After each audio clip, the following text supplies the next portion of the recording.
What are they? So I went over to his house and took pictures of them and started chopping the pictures around, and I finally found a company called Telephone in California, and I phoned them and said, you have oh, thanks, Mary.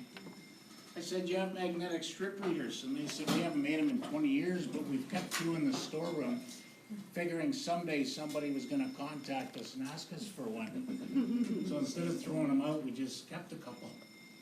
But he says, you know, the strips won't work anyway, they're so old, and they degrade, this is why we've changed media and all this other stuff. So I said, well, can I buy one from you? And he goes, okay, $200. So I bought it, had it shipped up. And then I met Bob, who came with all his cards. And we started running the cards through. His mom used to record stuff, and she's passed away, I think, in 1986. So she used to record a bunch of stuff. And he was wondering if he'd ever hear his mom's voice again. So I just want to play this one because it's kind of cute.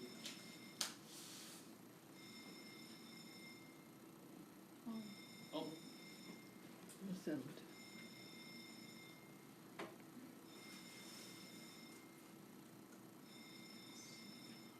Oh, it just worked a minute ago.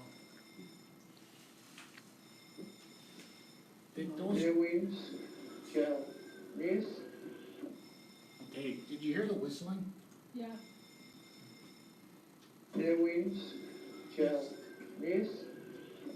When Veronica Alwyn recorded these, Bob and his four brothers and his dad had to stay absolutely quiet. But his dad is a bugger, eh? So every time his mom pulled out the recording equipment, he'd do one of these, or, you know, and he'd be making stupid noises to record recordings. I guess she got quite upset with him over it, but he had a big laugh. So. Anyway, the number 42 out of all this, I sent Bob an email and said, does your dad like to whistle? And he goes, oh yeah, my dad was a great whistler. And I said, well, I've got a recording of your dad whistling through your mom's numbers. So anyway, he thought that was kind of cute. But we ended up getting about 200 of these cards that his mom recorded. And he got to hear his mom's voice again, and he actually cried. And if you know Bob, he's kind of a tough guy, and he's not one to cry easily. When I sent him the recording of his dad, he said I cried again. So what Yeah. format were those in? What's that? What was the digital format that they were in? That's it, a magnetic strip. No, card. what's the what did it read? Like what, when you saw the file, what is it called? What was it? That's what I started with. So then I went through the Caliphone thing. Or like a tape or something. It's like, remember the old cassette tapes? Mm-hmm. That's all that is, and it records about 3 seconds at a time. Oops, sorry. It's all right. So you run it through the machine. I can't talk here. So you run it through the machine and it records, it talks 3 seconds worth of content. Oh, So you write on the card and then you run it Slides through. through. Yeah, it just slides through. I was thinking digital. This is analog. So then I got into books. After these cards and seeing what his mother had, he came by my hotel, dropped off a box of stuff. And I found a dictionary with about 4,700 words. It wasn't actually a dictionary, it was just handwritten pages. But she was writing in Maliseet. Maliseet didn't have a condoned writing style till 2006. But she was writing in Maliseet in the 50s. So you go, how was she doing that? Well, she was doing it phonetically. So I can read that. Hi, I'm George the Moose. And then we have some Mi'kmaq. I'm just going to use Mi'kmaq examples. Sorry, Gail. Is there any non-speakers in the room? You, please. Me? Yes, please. Oh, you want me to? I want you to read that out loud, please, and be bold. Be bold, okay. Gwe Mina Dian, Eloise, George. So you can speak No. a little bit, but you know some of the rules. Oh, I know some of Because them. normally I get someone doing this, it's Quep instead of Gwe, you know, and Nina Tiam. So anyway, what's that? I said Undelay would be proud. Just for volunteering, I got you 3 extra books that you don't have in that book. Oh. Ooh, I'm gonna volunteer. Yeah, but you can read. Yeah, I know, that's what I couldn't. So we came up with a phonetic system. Do you want to, oh, you've already, read that phonetic system, it's Gwe, Nina, Diam, Deluisi, Joch. How do I do for the speakers? You okay? Come on, give me a thumbs up Take there. Don't take nod some your head. books yourself. And then to augment that, we'll put in an audio. Gould, Nina, Diam, Deluisi, George.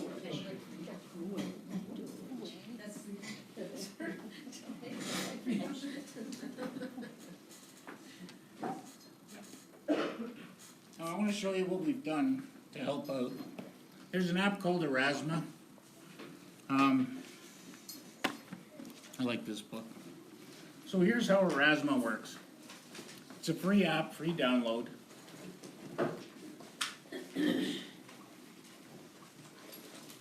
I've loaded up videos of the books. I've had people recording them.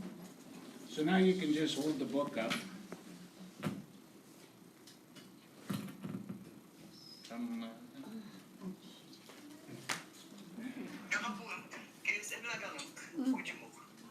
So now if someone needs help, they've got the phonetics, they've got an audio recording,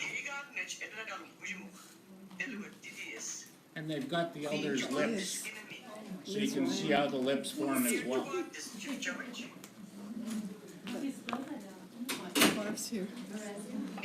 Hey Barb, Hi, She came anyway. que du bilis.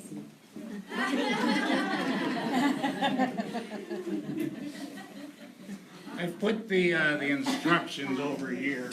You can take a picture, or you can go to my website at www.savefirst.ca. Don't worry about interrupting anything. So you load the Erasma. You hit the search button, put in Save First. Then click on the logo that appears, and then hit Follow. And then all the books that I do, they come with videos or loaded up so you can hear them. What's kind of neat, a lot of people ask me, how does it know which language to speak? But it doesn't know. If you look, there's two books, I Want to Be Rich. But look how they're different covers. Erasma looks for the aura, and then when it finds the shapes and sizes and stuff that matches what I've preloaded, it kicks into a video. So like I can see, so I can do the Maliseet.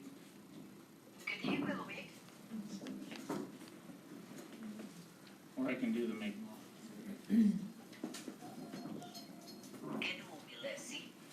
Cool, eh? So when I talked about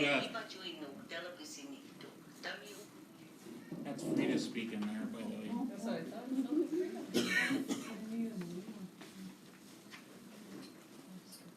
So I got to meet Prince Charles last May, so 2 Mays ago.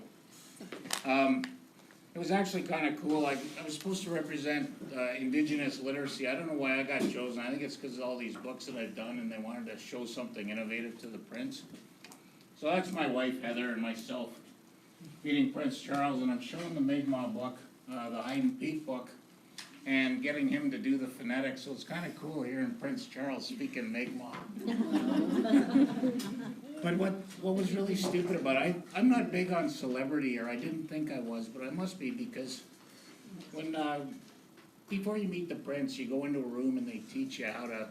The men are supposed to put their hands at their sides and bow, and the women are supposed to drop your left foot back, grab your coat, the sides of your coat or your dress, and go down on your right knee and curtsy. Okay, can you more in? Yeah, sure. I don't have any books out for you, but I do have books I can give you once the children's show starts.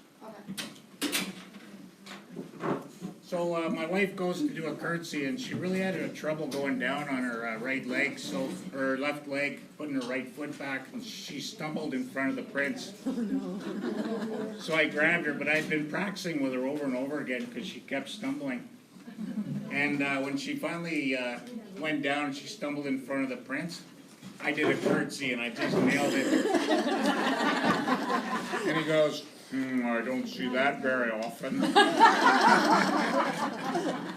So I felt a bit like an ass, but I was okay with it.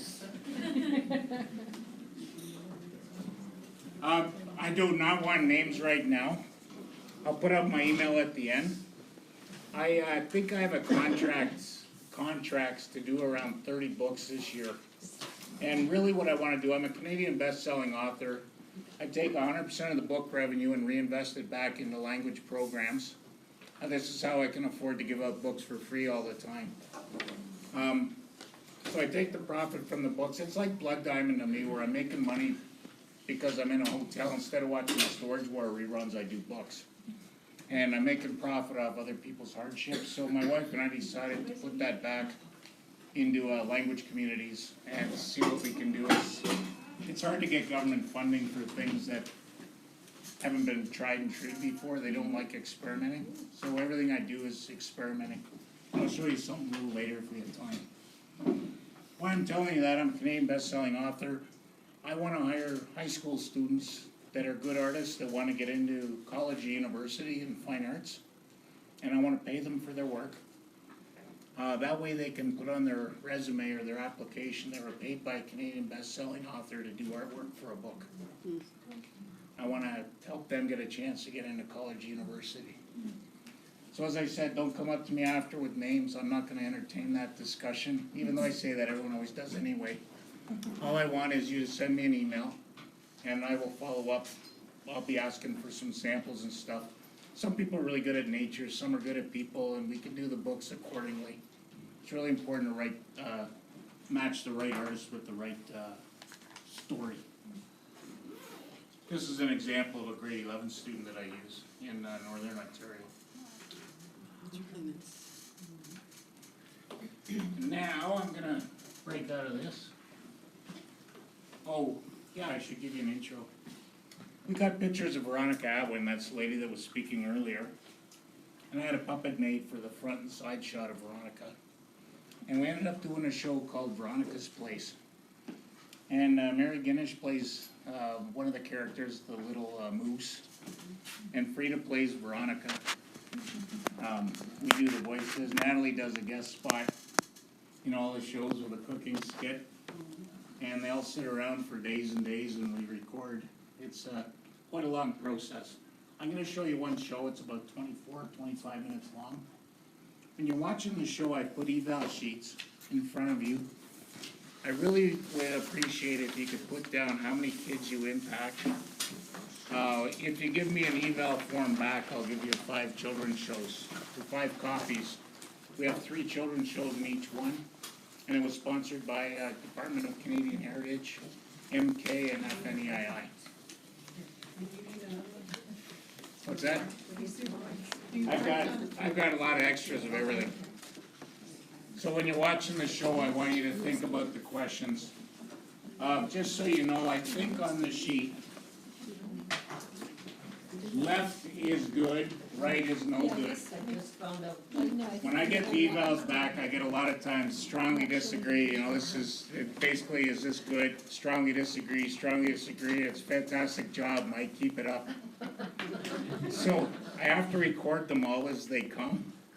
The government's given me permission if there's comments on that I can reverse them and just assume someone read it backwards. But our condition for getting the grant is getting eval forms back to the government. So I encourage you, please fill it out. I'll get the show going. The audio should work right now.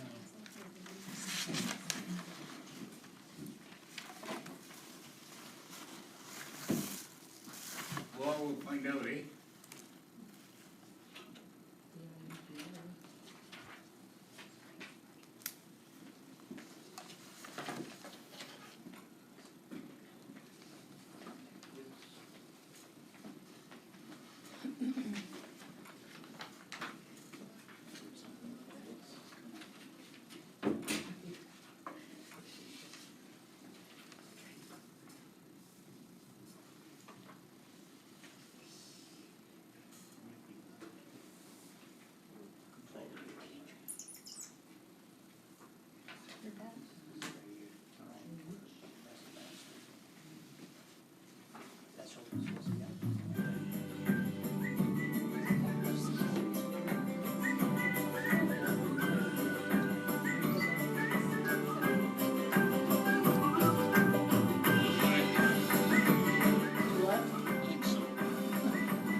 Isko pelusuan ya ella dalma kusimuk.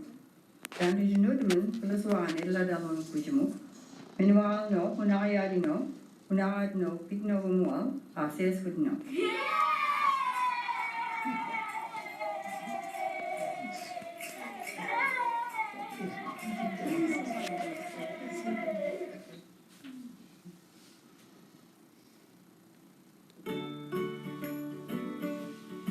Kue Mario, kue Wabus, Kue Belonik, ela dieget la tanok, ujumuk.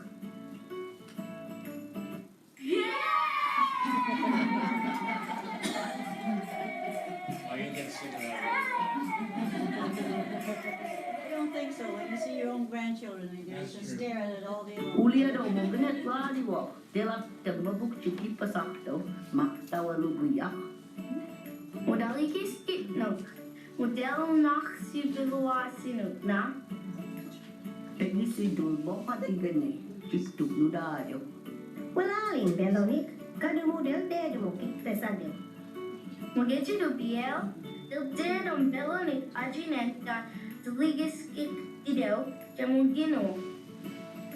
Deliana, modegine modan deligiskit tedem. Ta se gomili iskago Belonik. Ke egadua lo.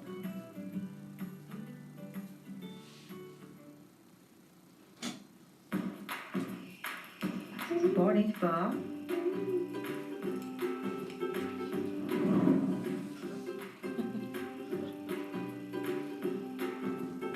Hallelujah.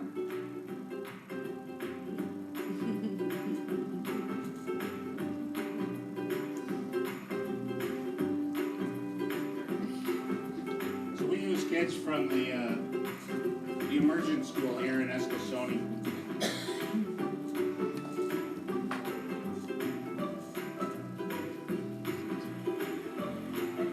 Kick pesa.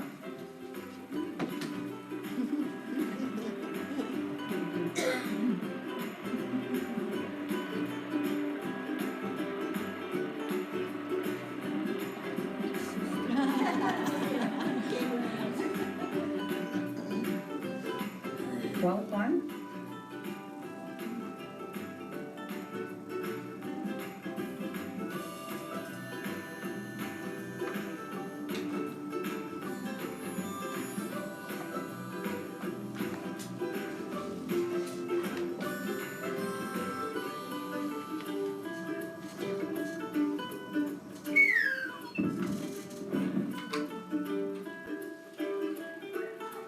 Well, it gets cooked.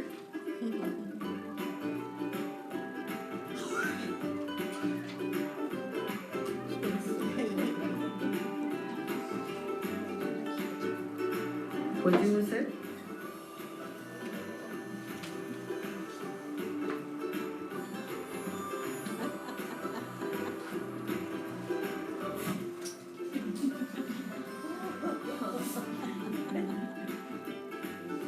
Pesa?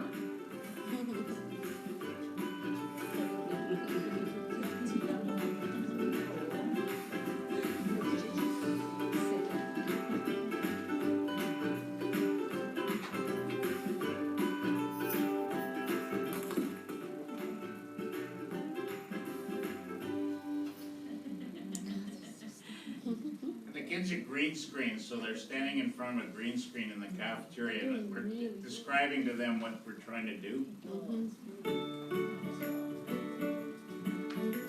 Pukak kamu spaghetti nama si uksitan deligiskak. Koilaadun militio i ucciderla kujum.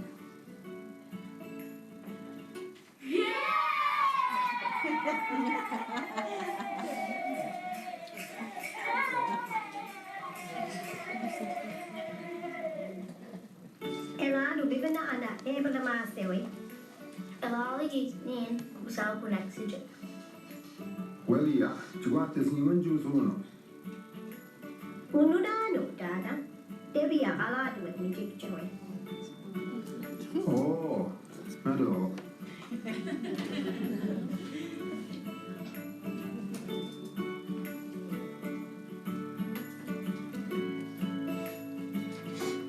Oh, nek papa di genemek.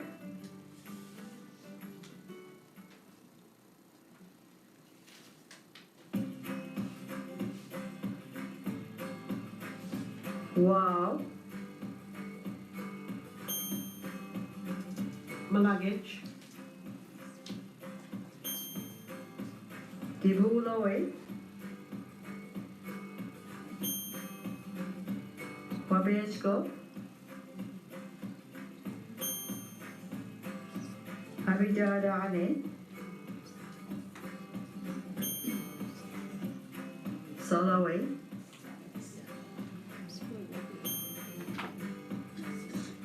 Sisamawan. Upkuman.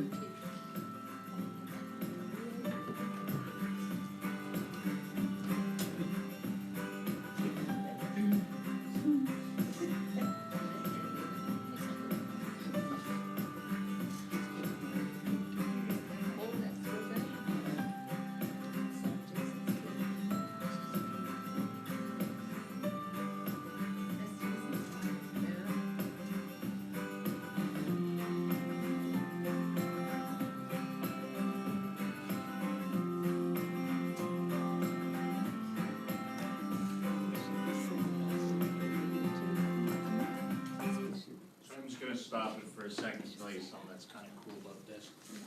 We did the same sort of thing with the school board up in Northern Ontario. And in grade 2 and grade 3 math, they were teaching fractions. And they got these videos, and what they did in the math class was showing the kids, Indigenous kids are kinesthetic learners more than they are reading, writing. And if they can see something, taste it, feel it, chances are better that they're gonna, it's like a kinesthetic bridge to the regular school system. So they're having problems with fractions, and they ended up using the cooking show, using a recipe for 8 people, saying make a recipe for 1. When they were done making the recipe for 1, they cooked their math project or their math assignment, then they'd eat it. And then they found that the scores went, the gap closed. Am I being recorded here? Yep. Yeah, okay, the gap closed considerably. I'm not allowed to give out the numbers. Okay. But the gap's closed to almost no difference between the Indigenous learners and non-Indigenous. So I put this in the show, I keep it in the show, it's built in specifically for the math classes. I'm gonna fast forward a bit so we can get through the show. I'm not gonna fast forward. I am gonna fast forward.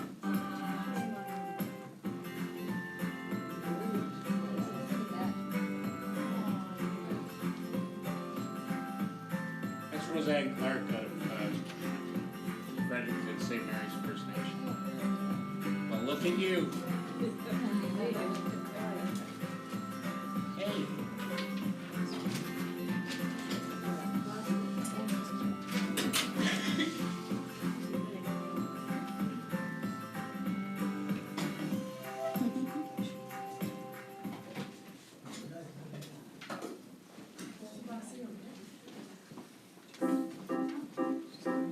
Bob, mungkin je waktu di buat bosak madio. Model deel na equality gi mendane ki. Kedua ya ne. Atel man ko gani.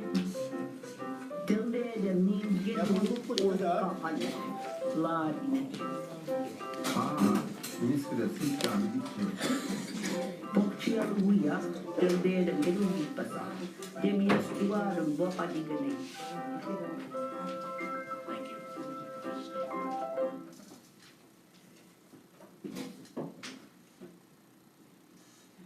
Kakabunk, kies edlagalunk, kujumuk.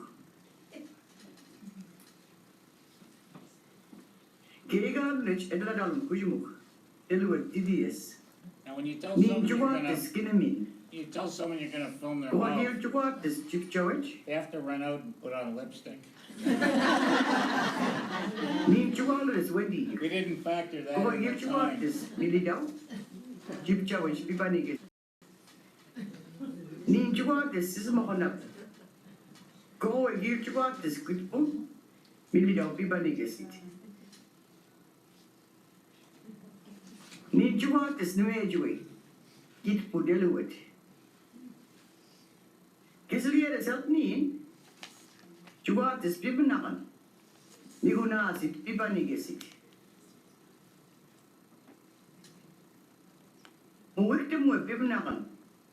Öktegik chipchish telewalichik. Uchit pasakinu. Edladalum kujimuk. Chuida. Kligasut lamek in sukuni. Magakabuari mo nadio. Wala liek, may kunasit. Abo ka namuek, magkakabuari ni. Get ka, teliburit pamuk, may kunasit, uksukuni. Wala liok, ikinamadim kaway, ikinamuk siyap, kedakasiyanek. Tebi asigaro, piliway, edladaloktim, kujimuk, sabonok. Nin chuvalas wadig, chip chawich deluwit. Nin chuvatas is monabu, yilidaw deluwit. Nin chuvatas kinamin, deluwit didias. Nin chuvatas demejuwe, deluwit itpu. Go you chuvatas. Igunasit, Ibnagan, Juala des Pileg, Nidak.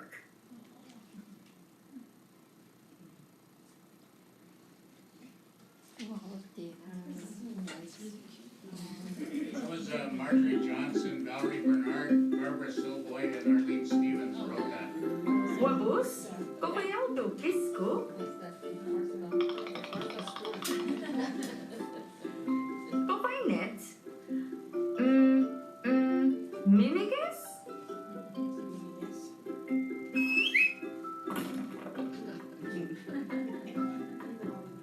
Cocoyabaladun, Wabus?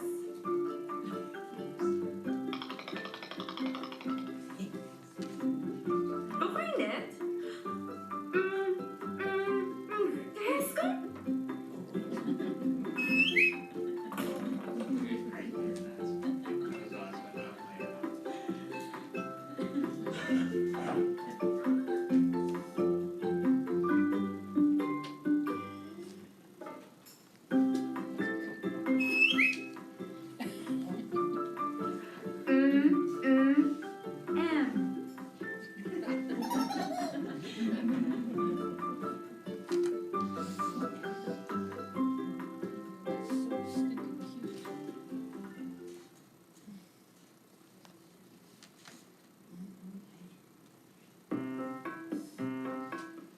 Niwek,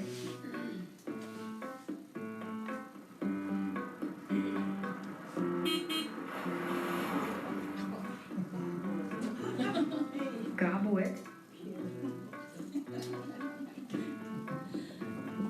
Actually threw a couple of cups of water in his face.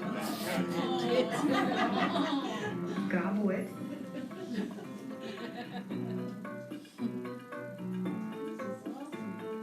Niwek,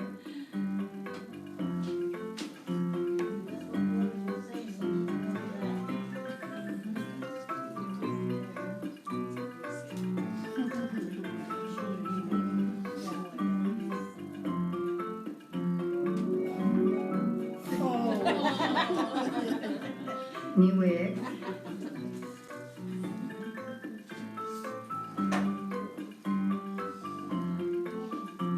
Niwek,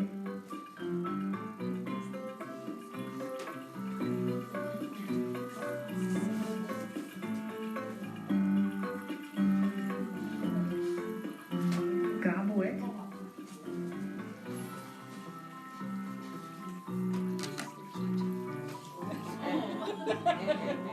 Gabuet,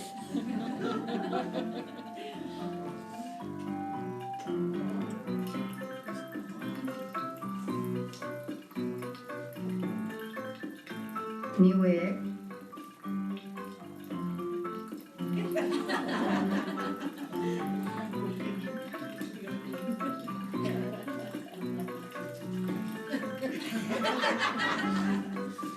Gabuet, 거지.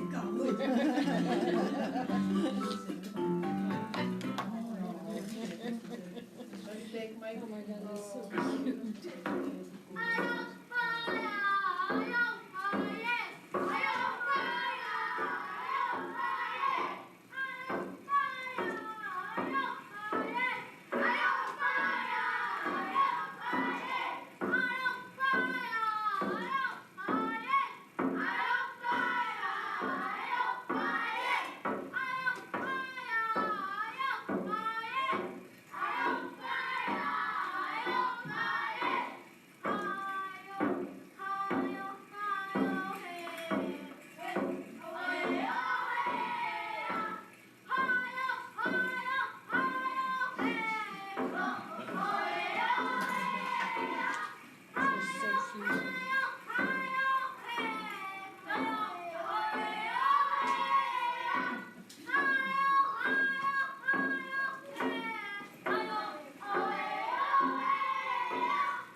Now this is the beginning of what the others were talking about.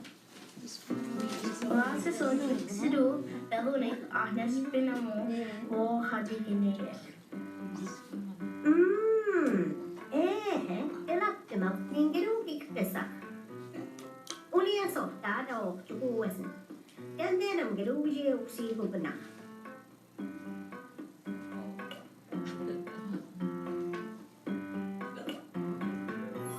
Megi kesan wajkuwa maula sik nubadla da worke ojomo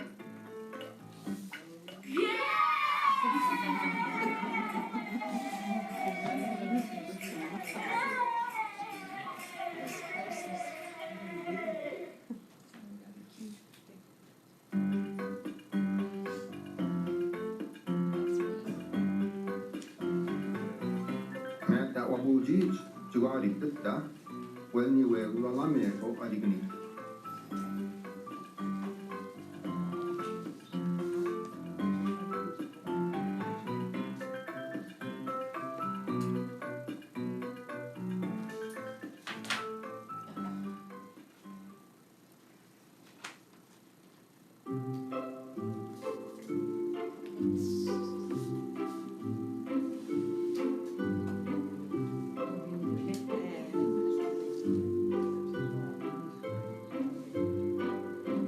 Neut.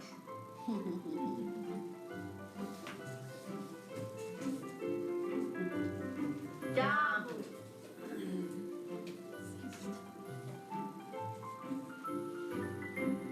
Seas.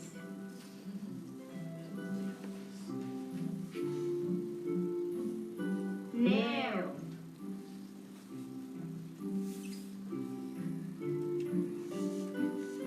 Non.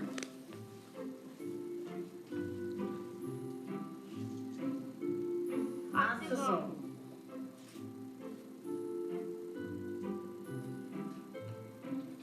Eloigenex.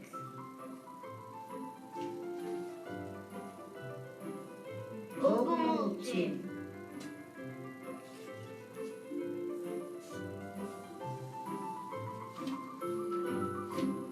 Beskonadex.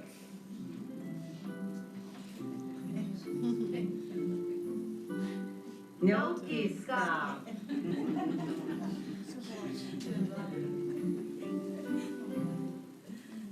glad you guys are laughing at all the parts we thought were funny when we wrote it. I hate when everyone starts laughing at it. That's not funny. When Gesal Kujimuk Eldadok.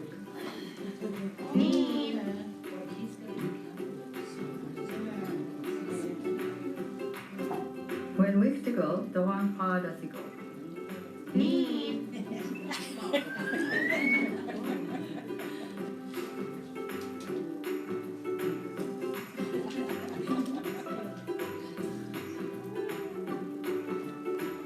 When Gesal Ek Kujimuk, Waligiska.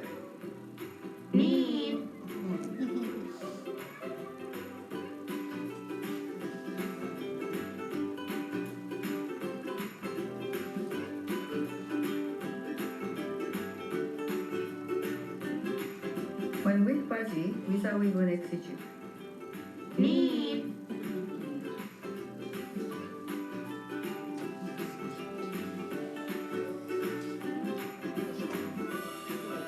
When Gesat, take his image, Kujimu.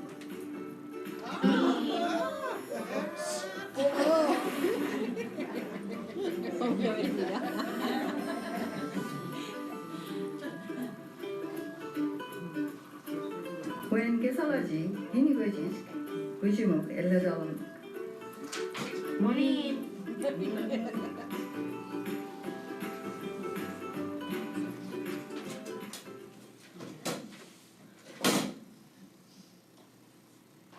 Waliya, pegi si Dumeski, pokoknya di kene ada.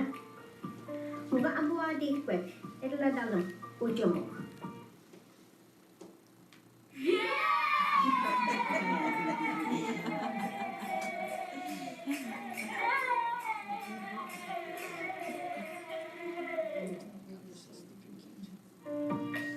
Isklimad op sa eloni vladi. Neem je op okchialuja. Nudaik, tek pakai ilajuk timenaw pokoy, kes manak ewida. Walda sima ada mudi, miaju ani tandu ju ekwej, ikoma akita. Isla hadides nung apsabono.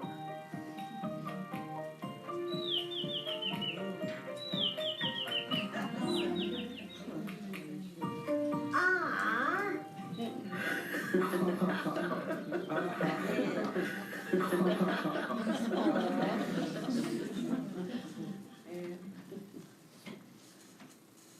Oh my god, that was so stupid.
That was great.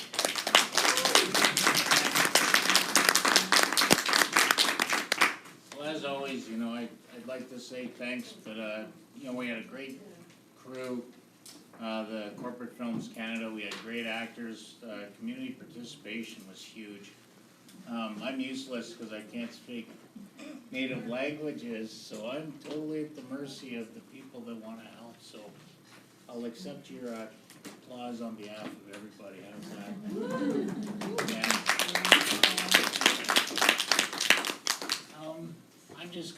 I think I'm just gonna cut it. Well, how long do we have? 10 minutes? 10 minutes. Yeah, are there any questions? Maybe I'll stop it here or there. Oh, actually, let me tell you a couple other things. We've got shows, this is show 11, 10, 11, and 12 that you're gonna get today. We've got shows 1 to 9 on my website on YouTube, so you can watch them.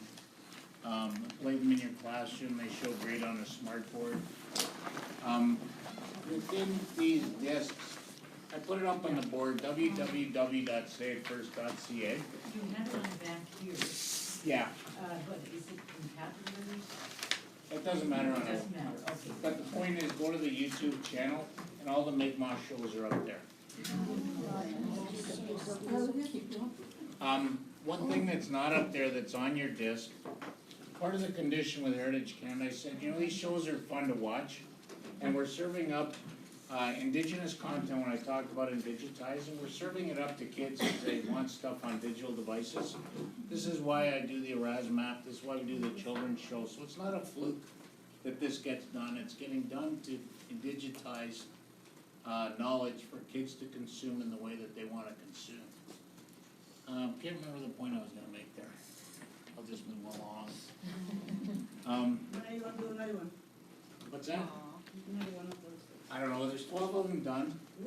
We keep, we're dependent on who can pay for these, they're pretty expensive to make. And these are like books for me, I don't make any money on these either, I do this as volunteer time. So, what CD? Yeah. What is that? Well, once you fill out your eval form, you'll probably get some. Oh, okay. So we have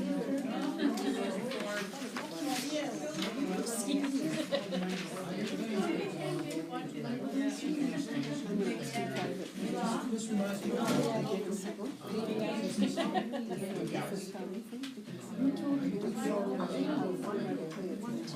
mainstream TV. So the question is, are we gonna go into mainstream TV with this? The answer is probably not. Just because it's so regionally focused, I don't know a network. Like the reason why I do books is there's no money in books. People lose money when they make books and make money, there's just not enough audience to buy them to cover their costs. Same thing with TV programming like this. APTN kinda has a mandate, but I don't know. I'm not planning on it. Hey Natalie. Yesterday, I was in the lobby and someone came up to me and she goes, "That's the girl that's on TV." That one with the straight hair, I've seen her on a TV show. Yeah. Are there any other questions? Yes. You know how kids are, they love games? Yes. It would be nice if they had to make them all games. Oh, I'm glad you said that. It'd be nice if they had a Mi'kmaq game, would be the response. Within these discs, that's the point I was gonna say earlier. I've got a bunch of games, I've got artwork, I've got word finds. It depends on the disc and what the show is, but there's all kinds of learning games, language games for the kids. In the first couple discs, I should put it up on my website, but I've got a board game and a vocabulary game with about 180 words. But they're all nouns, they're not verbs, and to me, if I wanna learn the language, it's the verbs I need to learn first. Yeah. So I did that because the government wanted it. I wasn't so keen on doing it, but it's still good for vocabulary. Yes. But then I did the board game, I drew it all out, so if you print the thing, you can tape it together, it's a. Even a simple game like Hangman, that's, you Yeah. know. Yep. They'll learn. Yeah. Oh, you're absolutely right. And they learn by participating, not by. Yes. Well, you passively listen as well, but if you participate. Also, there's a lady named Dorothy Lazor, out of Ganawagi, I think. Yeah. Who says if you can entrench emotions into the words as Yes. well, that they're gonna be internalized. Yes. I don't even know if Dorothy Lazor is in the audience here, but I think so. if she is, I don't wanna quote her, I'd have her talk myself. But yeah, and that seems to have some pretty good traction too. Yes. Is there any other, yes? For the app, is there a cost to that or is that a free download? Oh, it's a free download.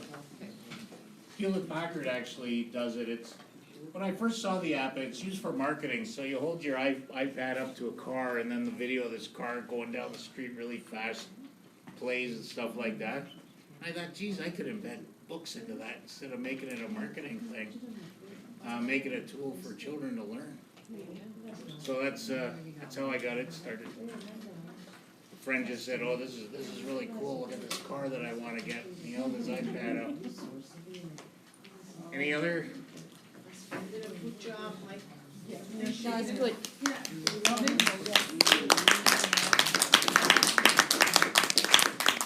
Thanks. Can I show you something really cool that I'm working on right now? Okay. I'll try to do it in a couple minutes.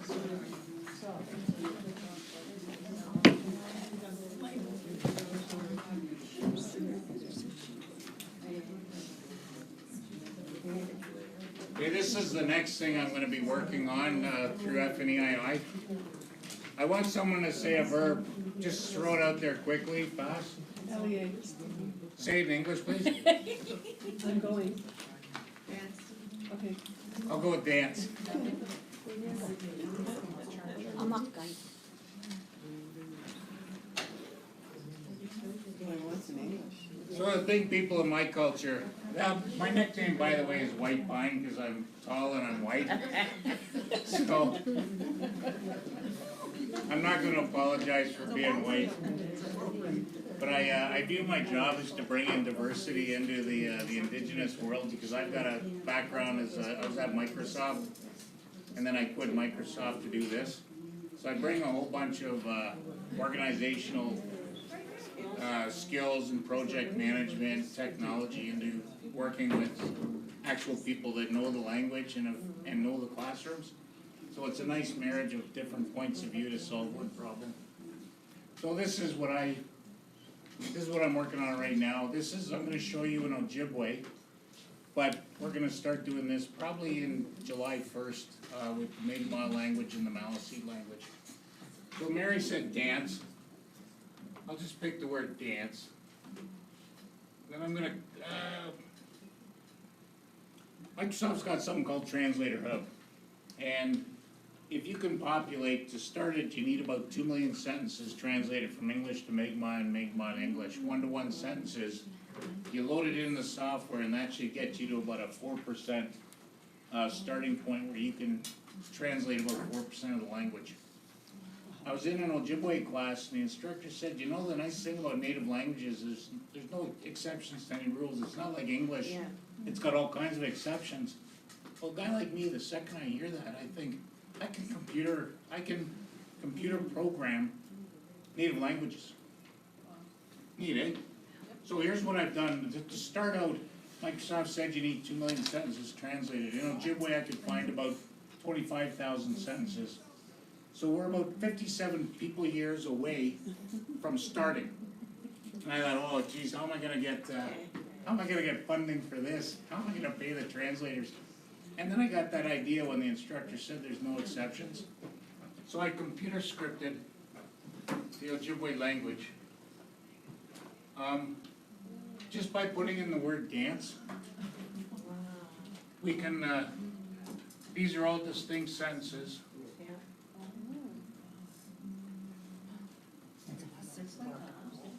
Well, that's only half impressive because the other half are over here. But that's how many sentences I can generate from that suggestion dance.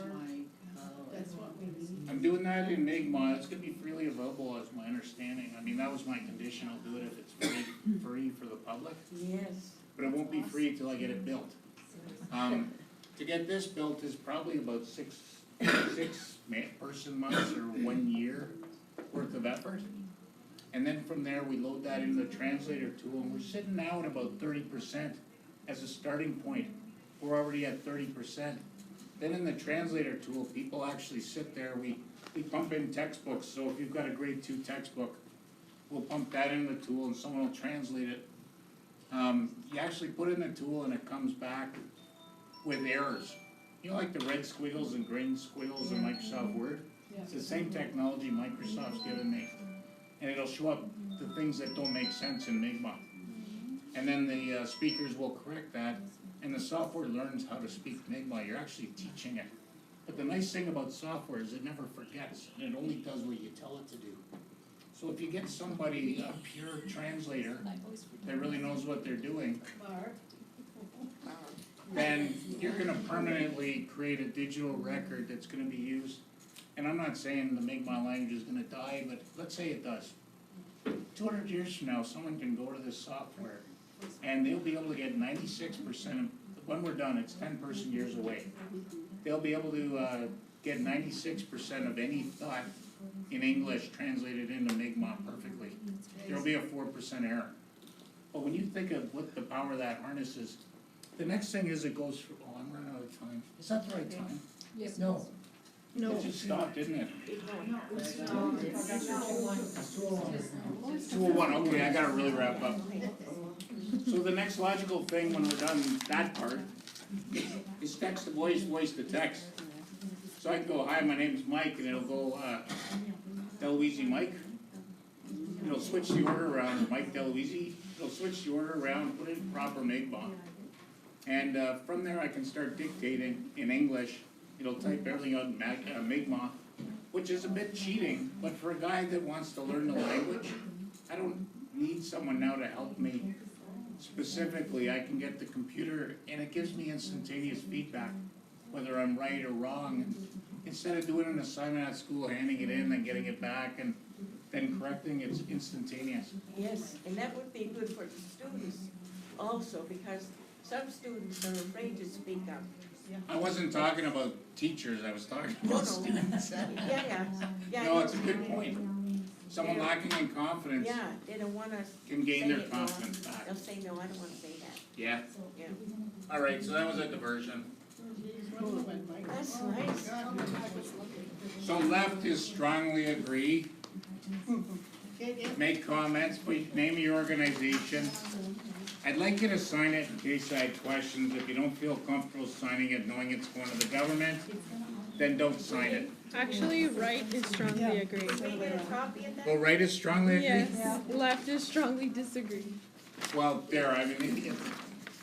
Left is strongly disagree. So disregard everything I've said. Thank you. Yes. Can we have a copy of that? You can have mine. I'm not sure I'm supposed to do it. Just for the recorder. And then I'm gonna enlist the help of Mary and Gail and Frida. Did you get one? Becky wants one. Pardon me? Yeah, I just, can't remember what I did with them.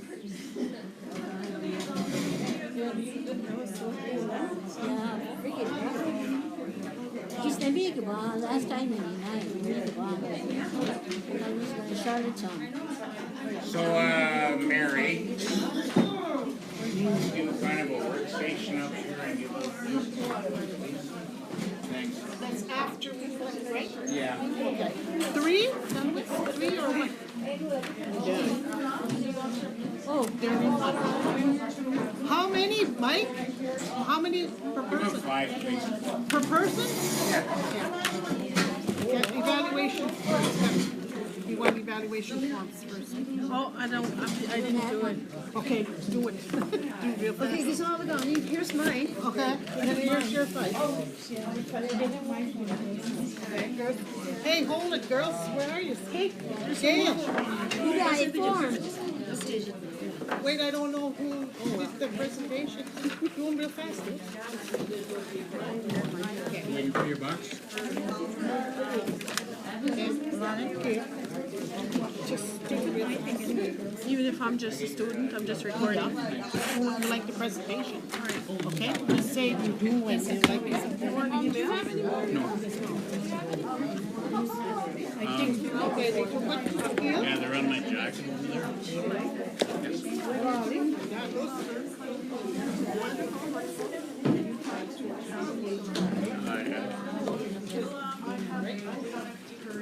Oh, pen, I need a pen, pencil. Gail, you need a pen here. I'm tired.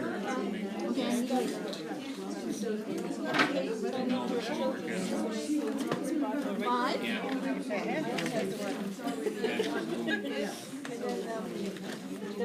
What's your identity? I don't know. I don't want Nigel.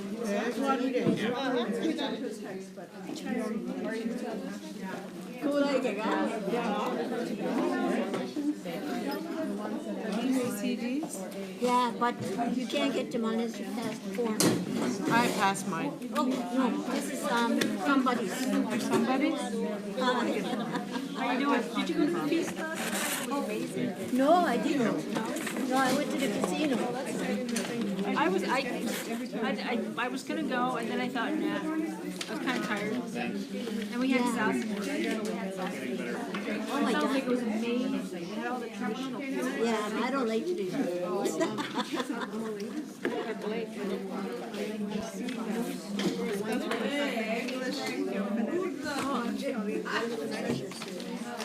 Yeah, casinos, yeah.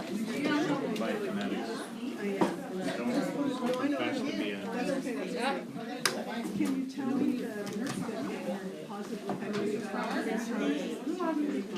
I mean for people learning? Yeah. It's yours? Are these mine? Yeah, those are yours. Actually, Mary does start tomorrow. Yeah, eat a lot. Also learn from a lot of people.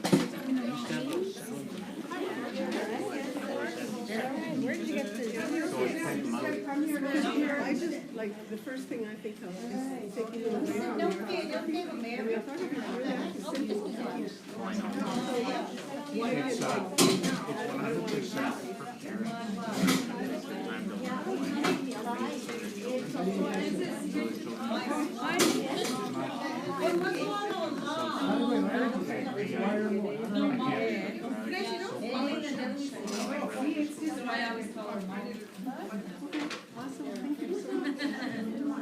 Did you get your? Yeah, they're all the same episodes. Pardon me? They're all the same episodes. There's 3 episodes on each disc. And all the yeah. How come 10 to 12? What's the ones that you They're up on YouTube. I do 3 a year. Oh, okay. Pardon me? Are those buddies? Yeah, thank you. Yeah. I read it? All right.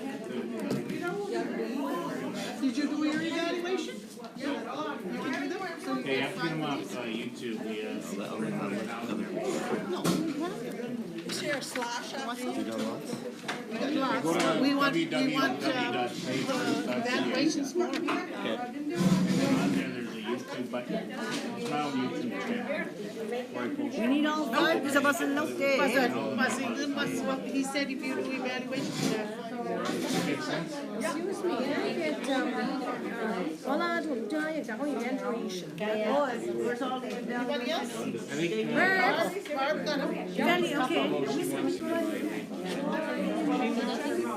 I got him right here.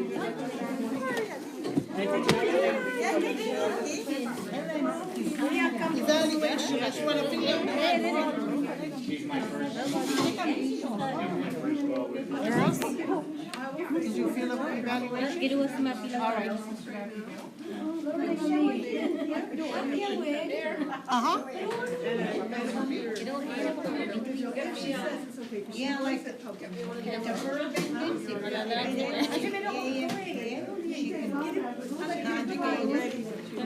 Did you feel evaluation? I'm just getting in. Oh, well, just say something nice. Get it. I gotta get ready. Okay, nice seeing you. All right, Tapos ko yan.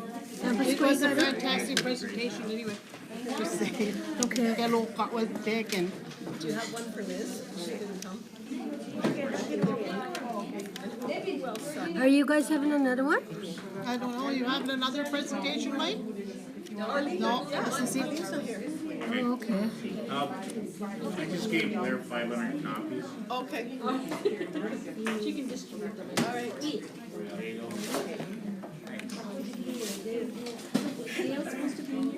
Yep, she's doing Eskasoni Immersion.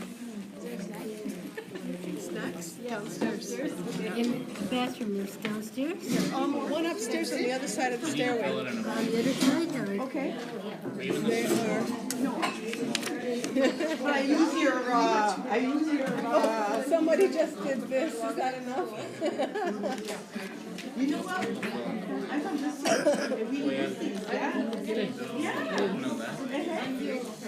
For ATS. So anyway, I was like, and I always show these to the kids if they follow it. Like they Great. follow it up, as you count, as you get a different level, you come higher, you do different things. I like the fact how you have Natalie all the time. Because I know Natalie. Ah, there she is. Good. Hulahan, he gave me a whole bunch. Yeah, that's good. Yeah, because we need them. Oh, yeah. I like how you always, you're always. Yeah. By the way, how does she get it right on cue? Oh, sometimes that's a lot of takes. Yeah. Oh, no. You want the videos? Oh, I want to take a picture of them.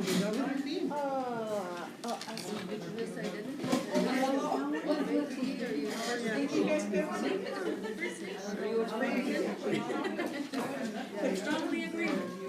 How many is it? 1, 2, 3, 4, 5. Oh, look at the pig. No, the difference is when you look at the 10. Oh, it's giving you 5 videos. You got lots of them. To share.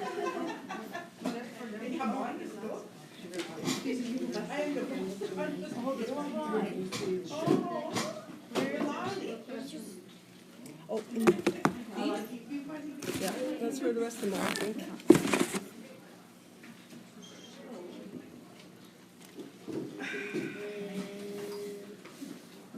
Now we get that.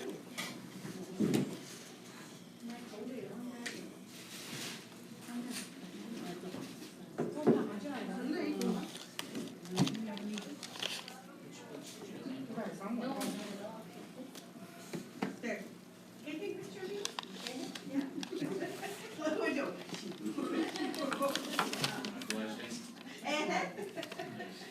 You want me to take a picture of the two of you? Yeah. Yeah.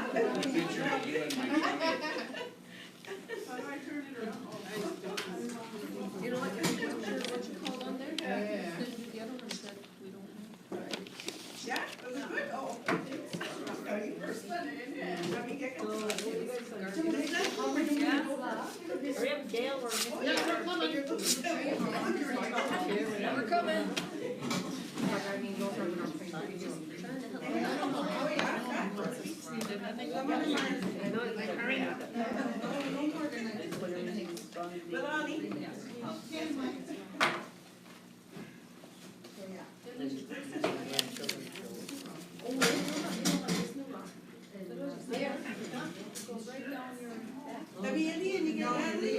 Dressmaker. Take it. Where? I'll make sure that's taking place. Where is that? When you go downstairs? It's got the number on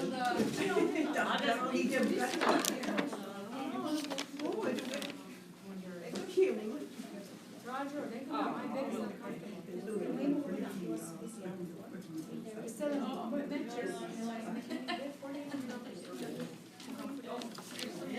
Think about the gold.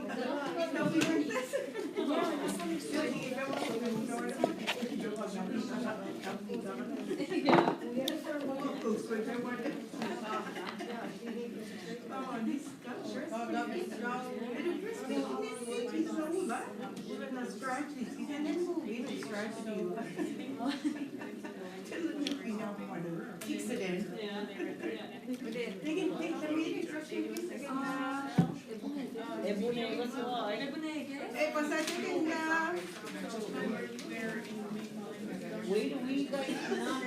No, wait. No? It's on here. Okay, so we got to see the one that we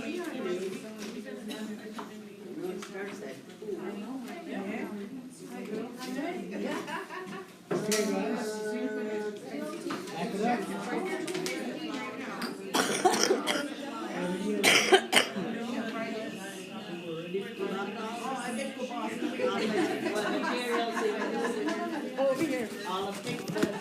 Evaluation.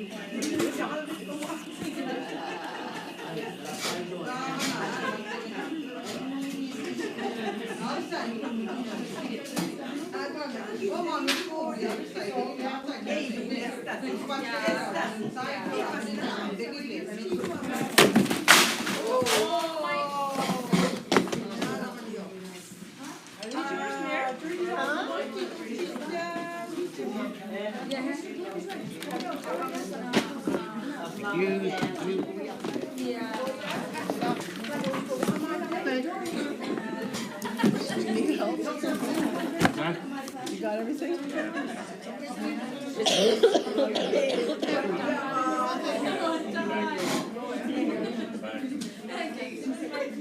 See you later.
Oh, yeah, yeah.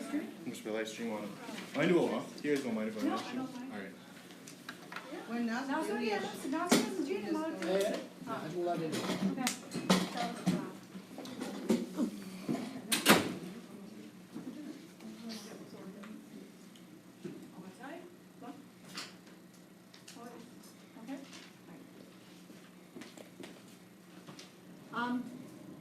Gail Stevens, ESK, Immersion. Computer too, iPad too. When we see a board on with videos so visual work iPad too, visual work with the computer too, air server, anyway. We go more change is we see a board on with play on that way. So ni bas iPad too, so on video, maybe we see a board on with so I like no take, Cornelia Kyla, Darren. And most of us all Louise in Okay. My name is Gail Stevens and I teach primary at ESK, Immersion School. I've been teaching for 26 years. I taught IGMA as a core subject for 10, 11 years. I taught kindergarten, primary, grade 2, cultural studies, and resource teaching.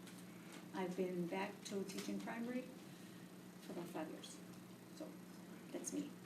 Okay. Before I start pressing these buttons on the computer, I want to show you my board.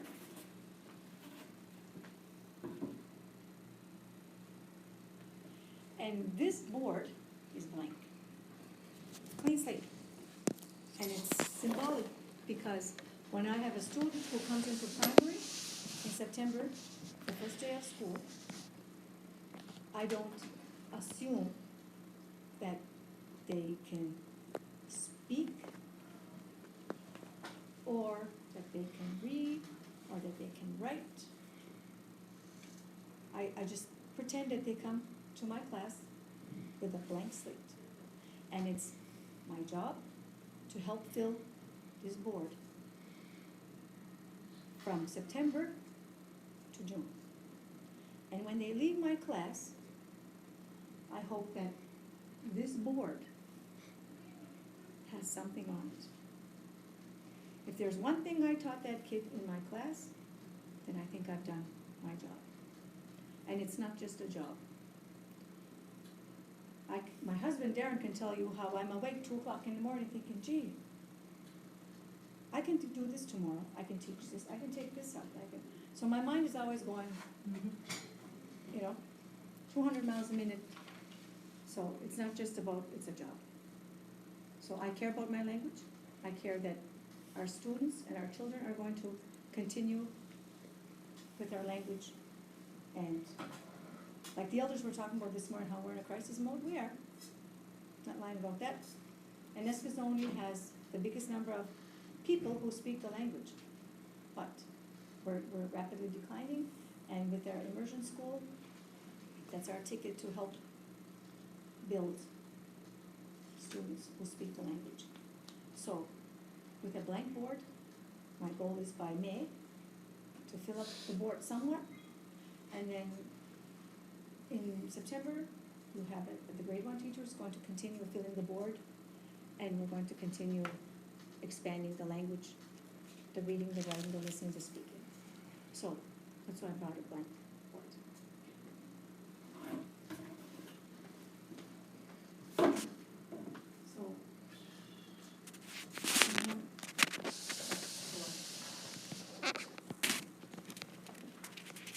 So nowadays, with kids coming into immersion, parents are really concerned about our language, which is in crisis. So many of our students come, our 4 or 5-year-olds come to school, and they don't speak much. There's a variety. There's some that don't speak any. There's some that can say like numbers. There's some that are fluent. So you got to take into consideration all their talents and all the things that they are able to say in a conversation throughout the day. So, I put here that kids, when they have fun learning, they'll learn faster. So we do a lot of role playing, we do a lot of games, we do songs, we do dance to make it more fun. And you'll hear kids walking in the hall and they'll be la la la la la la. Even just singing something simple like the countdown song. Whatever it is, as long as they're singing it and they're having fun with it, it's going to stick in their head. But in order for something to stick in their head, we have to repeat, repeat, model, repeat, repeat, repeat. So I'm going to show you some videos. And my videos show kids coming in September, and I'm doing a lot of the speaking. And it's scripted stories, scripted role play. And then I'll also show you videos of things that I actually teach in the language arts circle time and centers. And then January, you'll see some videos where you see kids where I was doing the speaking, then you'll see them, both of us, doing the speaking. And then by May, June, it'll be them doing the speaking. So you see the progression of the language, of the role playing, of conversational Mi'kmaq. And it's nice when you go to Walmart and you talk to a little kid and you say, "Hi, how are you? I'm fine." Great. And it's more important to actually continue a conversation instead of saying, "Hi, hi," and that's it, end of conversation. So I start building little conversations, and the conversations get bigger and bigger, and their language expands. So anyway, I am going to show you, this is my students. This is our welcome song in September, first day of school, just sitting at the circle, and this is something we do at the beginning, and it's a welcome song. And it's repetition, repetition. By end of the week, they're singing the song themselves, but it's helping them learn to say some things in Mi'kmaq. One of the first things I teach them is how to say teacher in Mi'kmaq. Instead of them saying teacher, teacher, teacher, it's Nujiganam radio. And by end of September, everyone is calling in a juvenile with them. So I've taught them one thing. Another thing is when they want to use the bathroom, I want to use the bathroom, no, you gotta say this. So they learn how to say, Gidua Awasi, need to go to the bathroom. So that's two things. So in all the things I do every day, if I had a piggy bank, I would have a huge pig, because all the words, phrases, sentences that I've done, I bank. I'm banking the students' memory of what to say, how to say, when to say. So, anyway, here's some samples of some videos that we did. Before I showed you my first blank page. I have these 3 red boards of things that I started off with. And each month, I start off with one.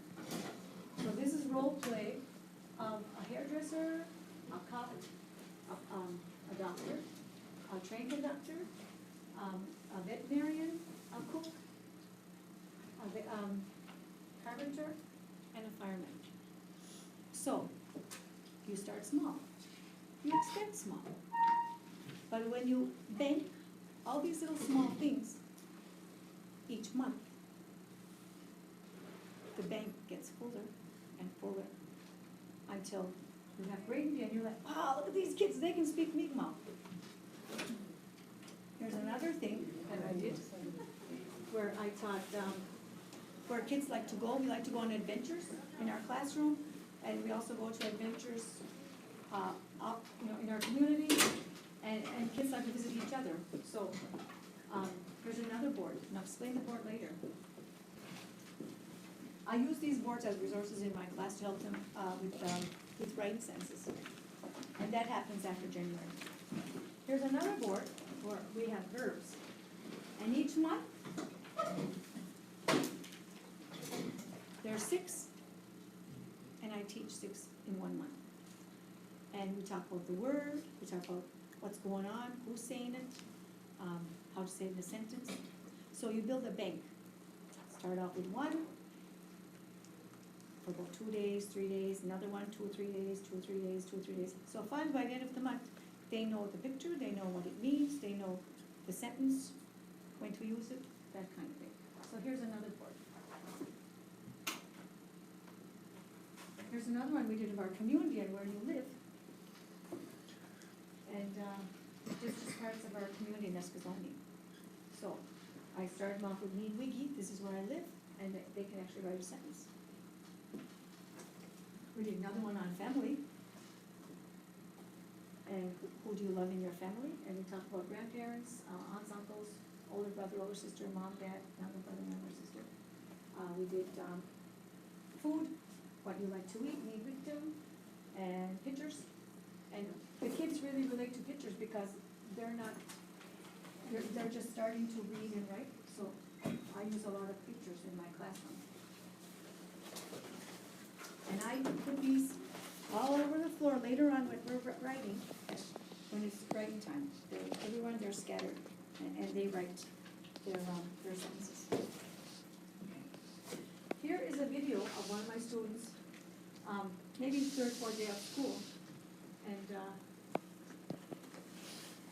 it's our welcome song. You can take a listen. You take a listen to it. There it is.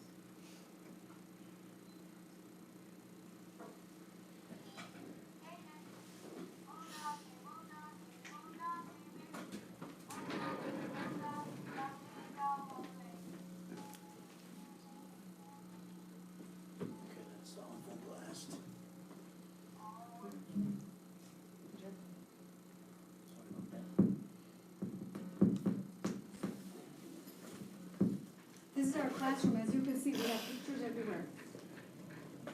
Pictures help us, help me, help the kids relate to what word we want to say.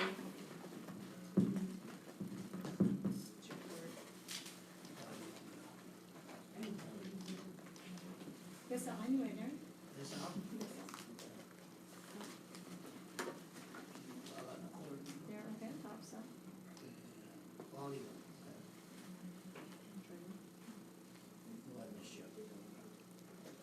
So these are videos of my students last year and some videos of my students this year.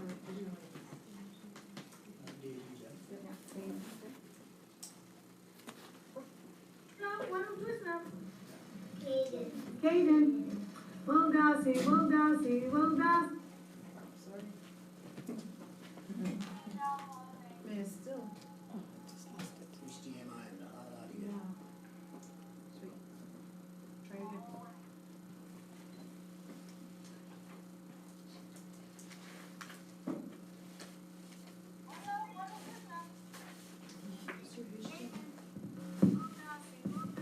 Wilgassi, Begassi, Wilgassi, Wilgassi, Ahmed Al-Wale.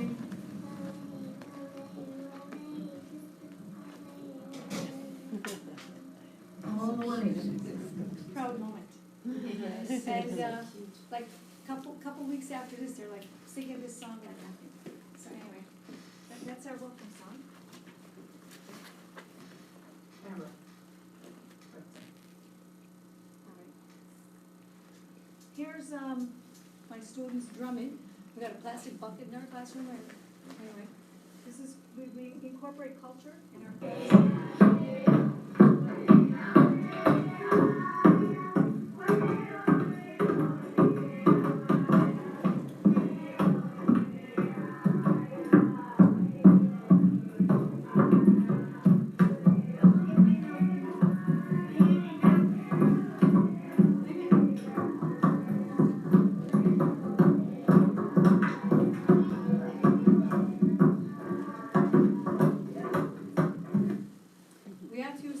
bucket because we only had a hand drum. And they all wanted to drum, so improvise, dumped out the blocks, took out the bucket, and there they were. Here's my student, Spencer Sleeboy, and we discussed being winter spirit. So after that, I said, who wants to take a video of what I taught today? He said, I'll do it. I said, sure, okay, let's go outside. So he put on his snowsuit and stuff, and he's got Cheerios. So anyway, this is Spencer.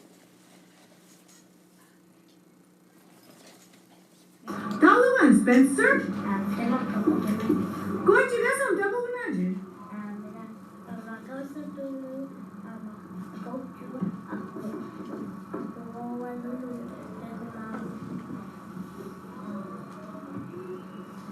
Okay. Aku kena cik.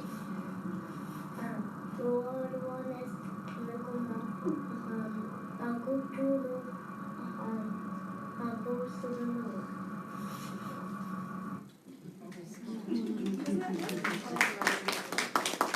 So we teach conversational, we teach our culture, we teach academic stuff. So it's a big mix of everything we teach, and it works.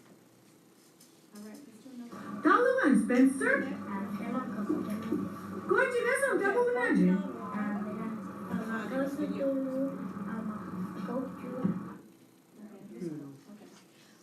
Well, these are the sight words that we do. We have 25 sight words, so there's 25 sight words we're going to see.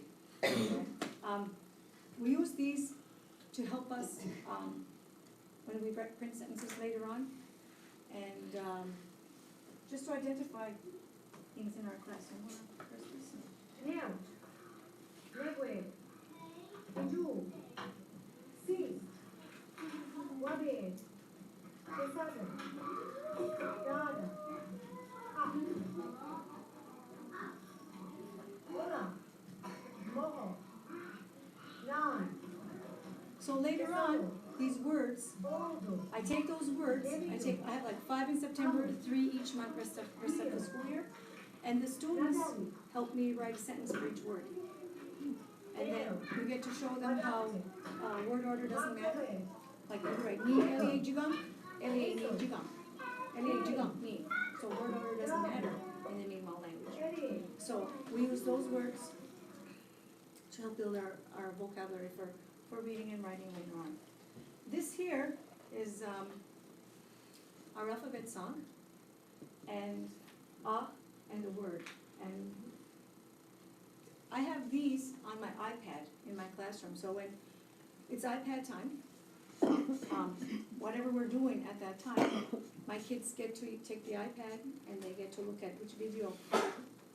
This is just a portion of the videos we have in the iPad, and they get to go to any iPad that I have like 6, and they press the button and have these earphones, and they're reteaching themselves what it is that I taught in the classroom.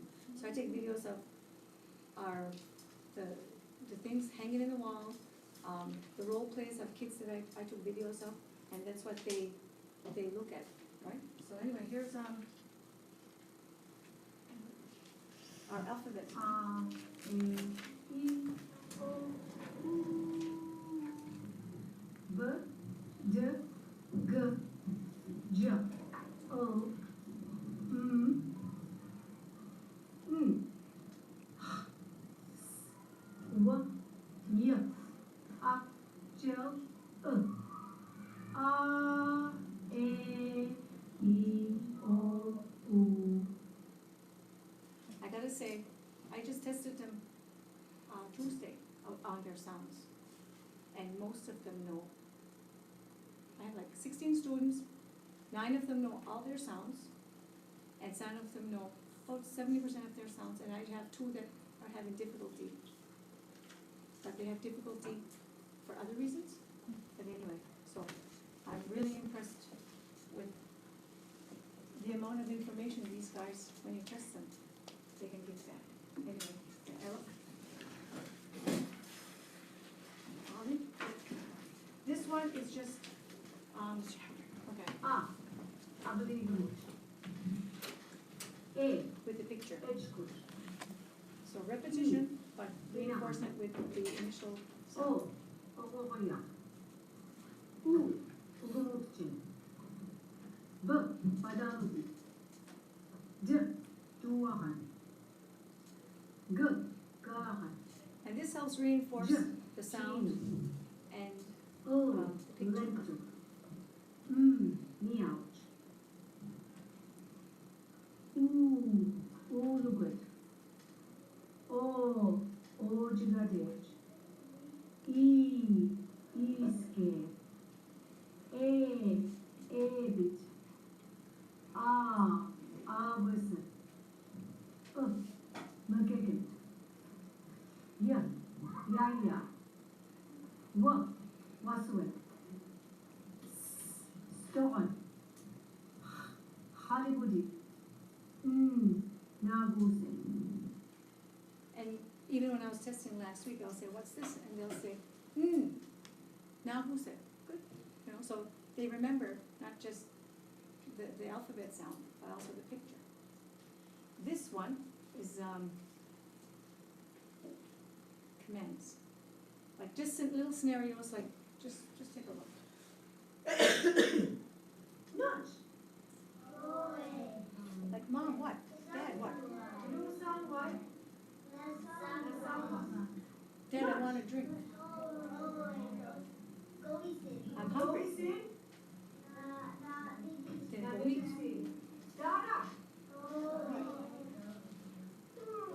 I'm tired. Then go to sleep. Mom, what? I'm sick. What's wrong? I got a sore belly, sore ear, sore teeth, whatever.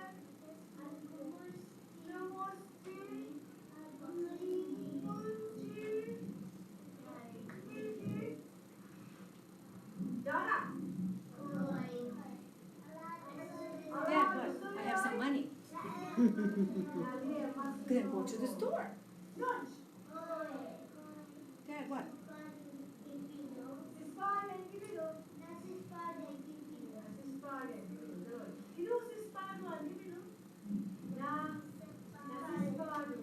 I want to brush my teeth, then brush your teeth. What? I love you. I love you too.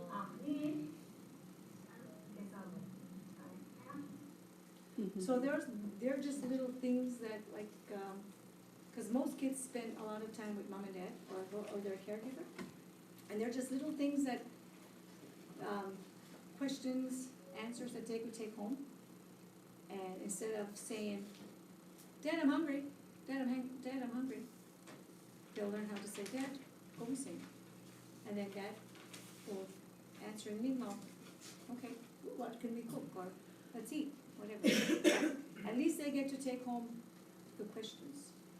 And most of them are, I'm tired, I'm sleepy, I'm hungry, I want to go to store, I want those kind of things. Anyway. I also put conversational Mi'kmaq in my class. And here's my student from last year.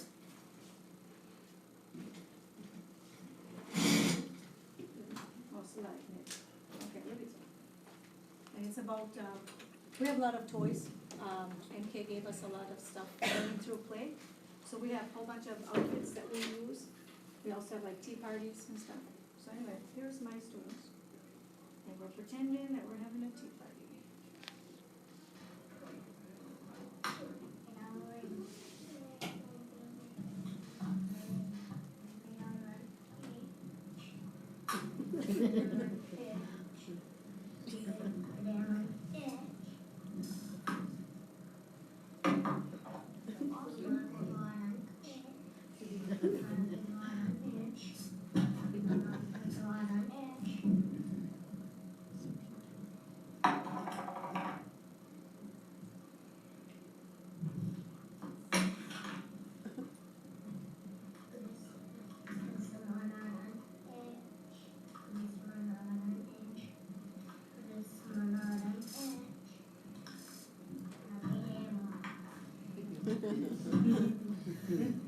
Eskasoni gewa mimajuidu del meloji.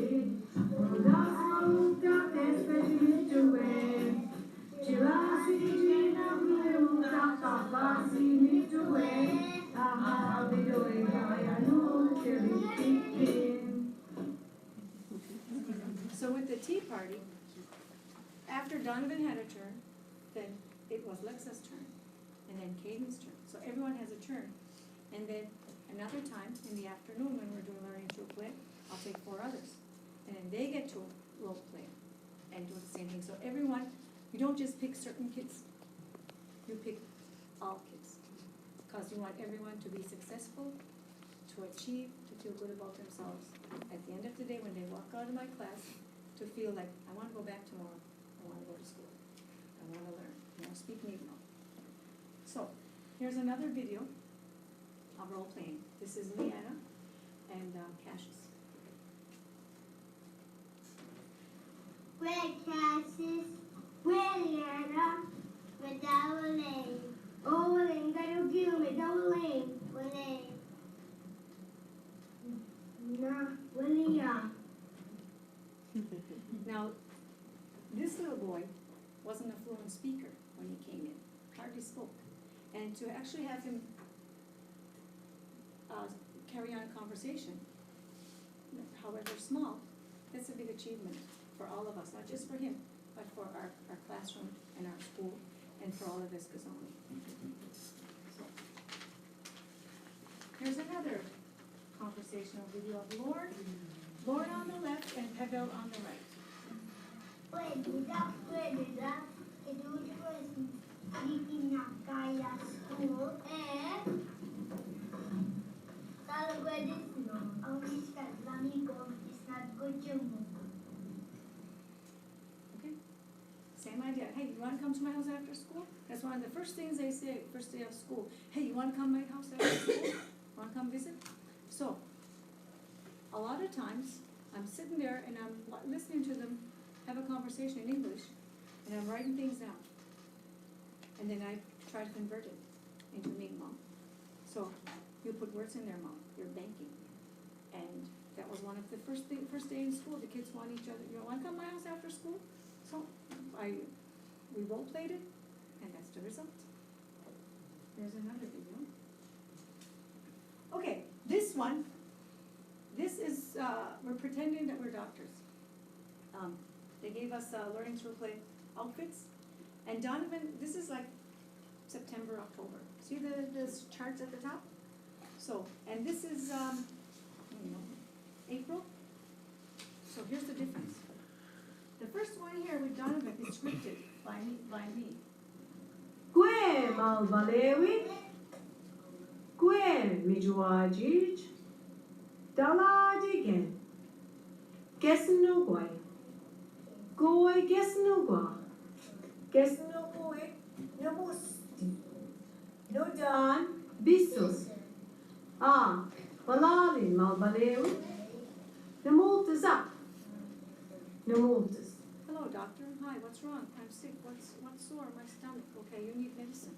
All right. And then this one is later on.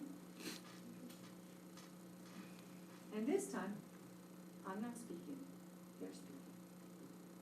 Grandma,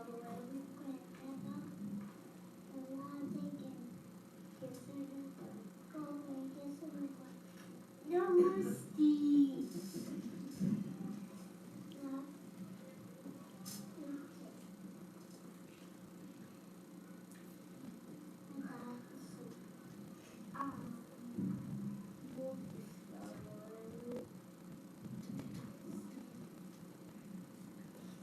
So you see the advancement from late September to like after just like January, February, March, where they can actually go to a doctor and speak to the doctor in Mi'kmaq. So we have the fireman, the veterinarian, the cook. So we role play all those, but we do one-on-one. So it sticks, and you're not pushing them, you're not going too fast, you don't want to overwhelm them and leave them behind. So we do one repetition, repetition, repetition. Model, repeat, model, repeat. Anyway, I liked it. Here's another one. This guy is the carpenter. Where's somebody? Where the best? Dalugway. Dalugway. Go away. Go. What are you doing? Masinaga.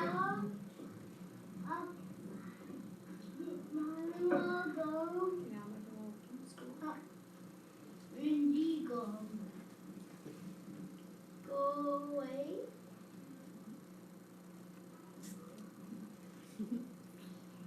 Go away, women. Don't you do away.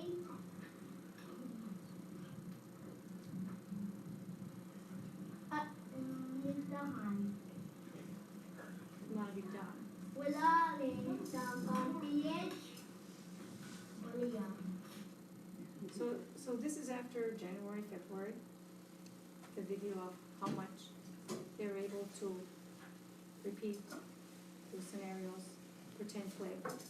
So when we take out the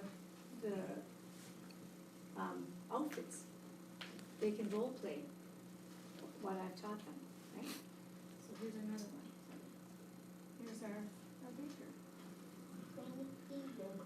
Then I adopted him. I'll go away. Where's the guy? Where's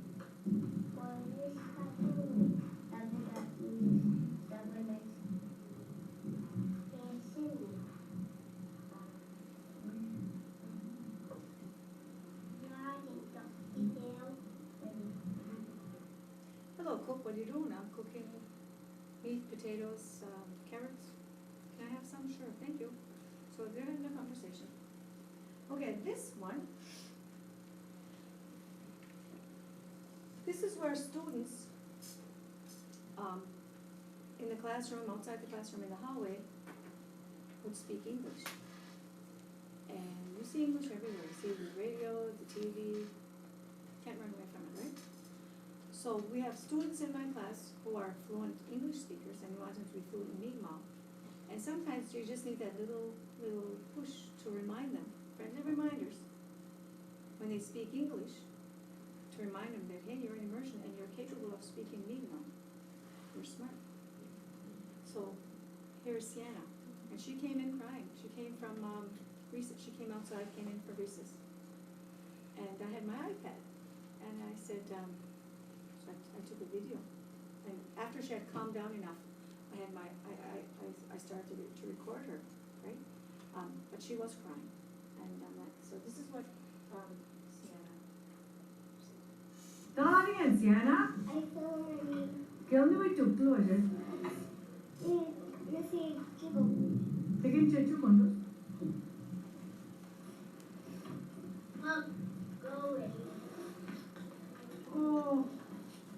다리게 주곤도.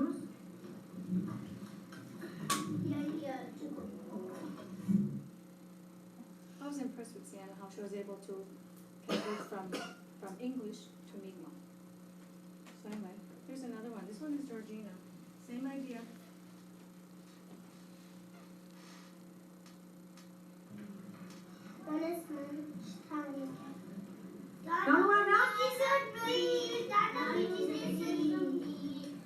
Dalwar ki Georgina?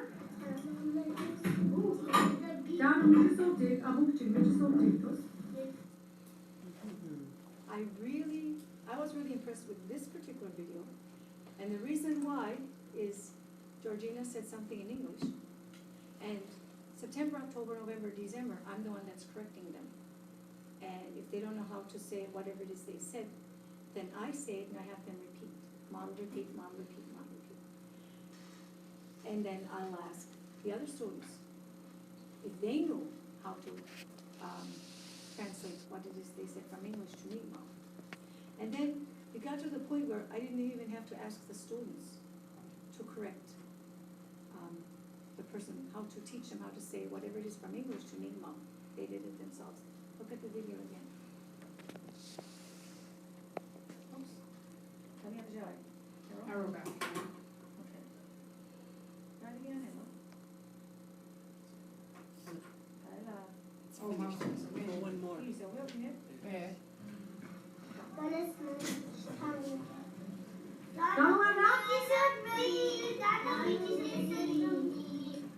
Dalwar ki Georgina?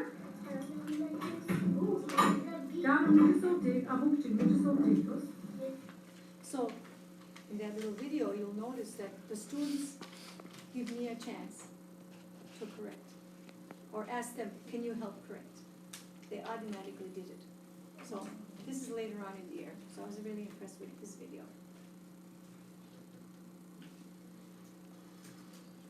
This is same thing, English to Mi'kmaq. Go ahead, Becca.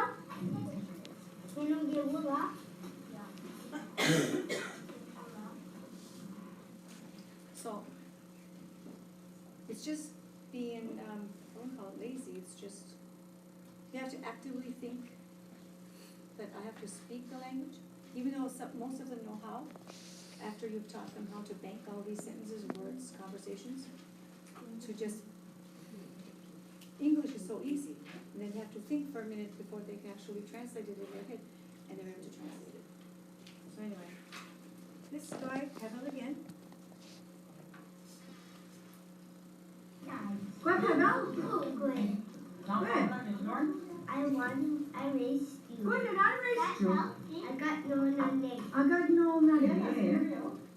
So there he was telling the student that they were outside and he was racing him.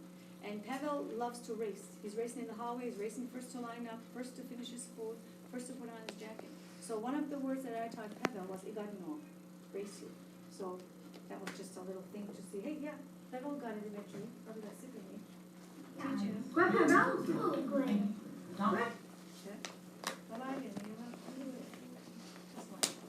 Okay, dental video.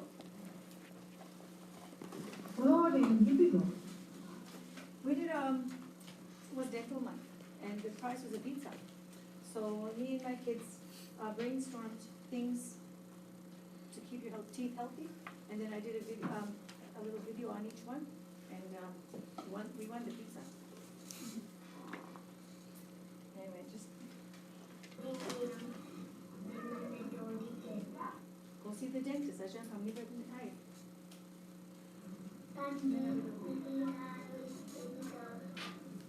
Candies for your teeth.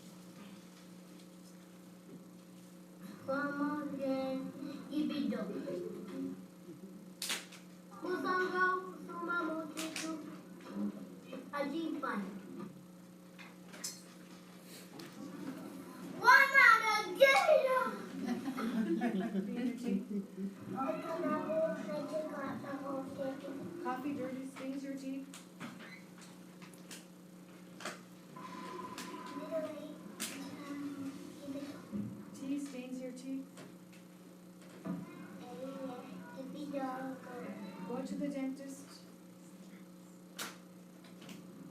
Paro, kibiro, wewe, ola. Brush your teeth using toothpaste. Ola den kibiro, ola batanes. Take good care of your teeth, you'll have a healthy smile.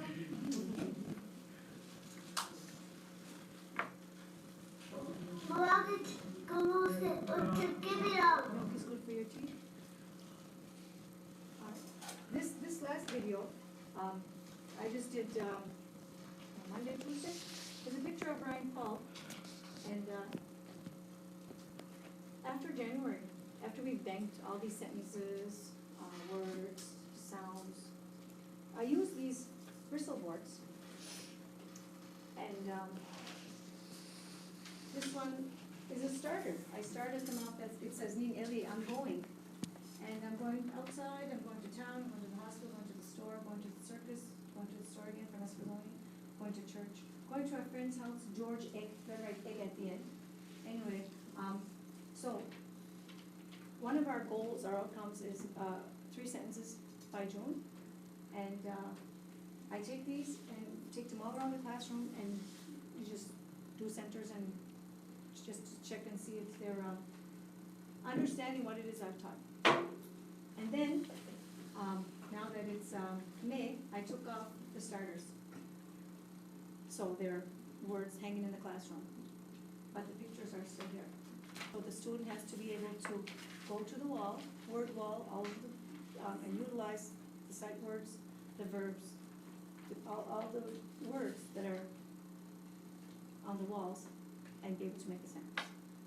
So you take this off, because it's almost end of the year, and they go and they write their own sentences. And so there's my family, there's the food, there's the verbs, there's where I live, who I love. So, this is Ryan.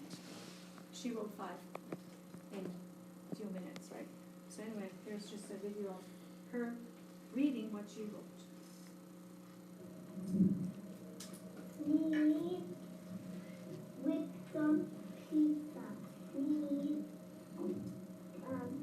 quesadón a la mía. Need quesadón input. Need repeat upon need a rebellion.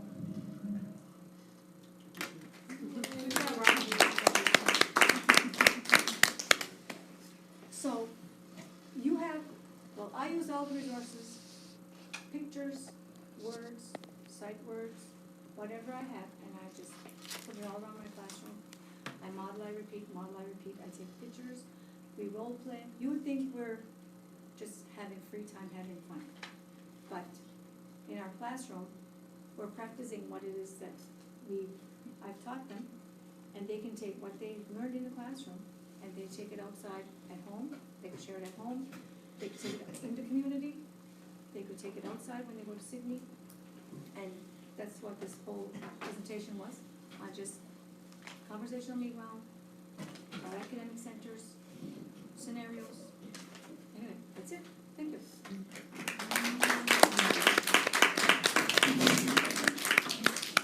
And when they leave, it's not an empty board. All right. Thank you.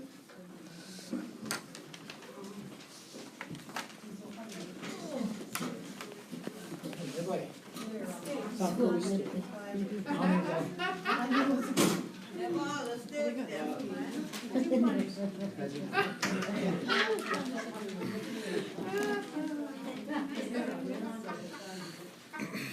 Somebody wall on Mr. Stevens, huh? Boy, is she.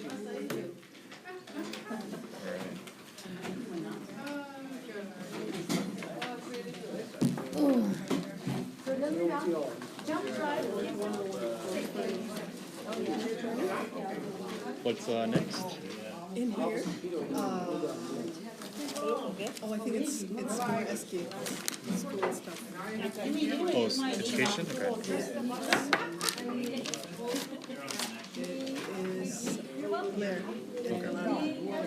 All right, thanks. That was really good. We had Need NBA, Need Wiki, Need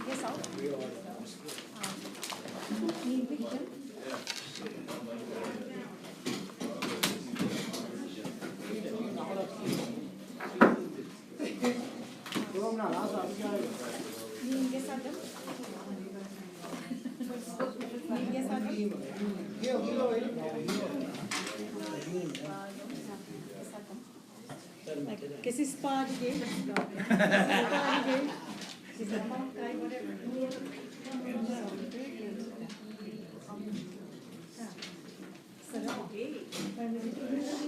So we just keep filling it up, like start small. And by end of the year, Word blindness. Oh, yeah, I'm going with you. okay, let me get my stuff away. Thank you, that was lovely. Thank you. Love to hear it. Hold on. All right, I'm done. Or 8 people help me put this thing in here, over there.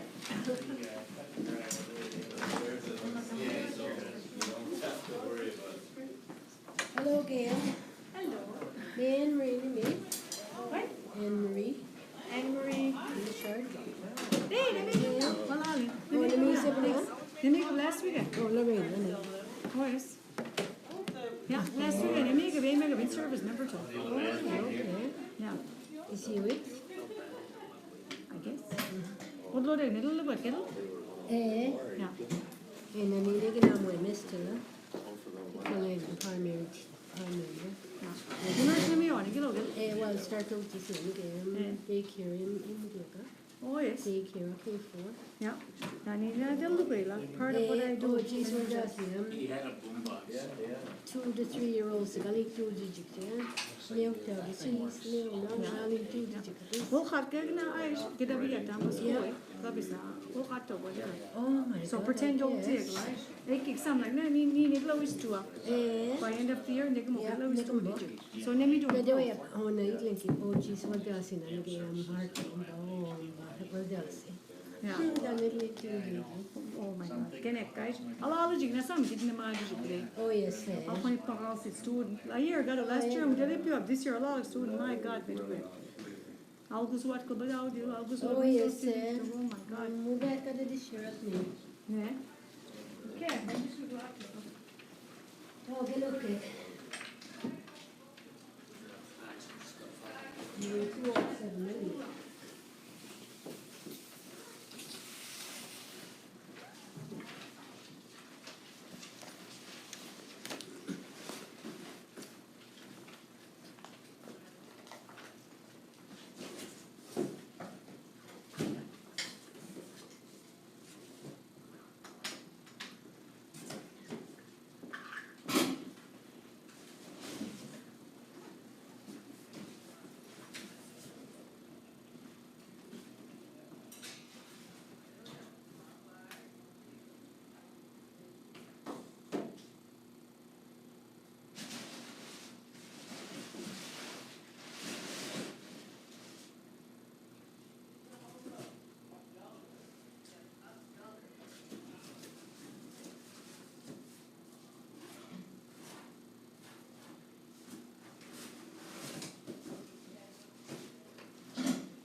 Is this, this is where the phone, that's why it's the same.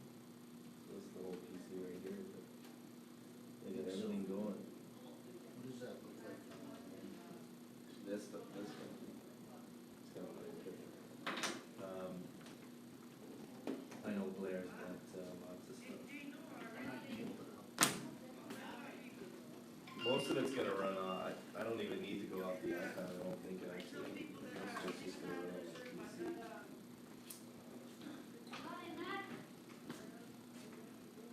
Got that to the right there. Yeah, So that's I can go fine. in. I can go in here. Oh, I need the mail, the mail yeah, from there. here. And that's the But that can go HDMI there. over here, so I can go right from here to here. Probably. I think so.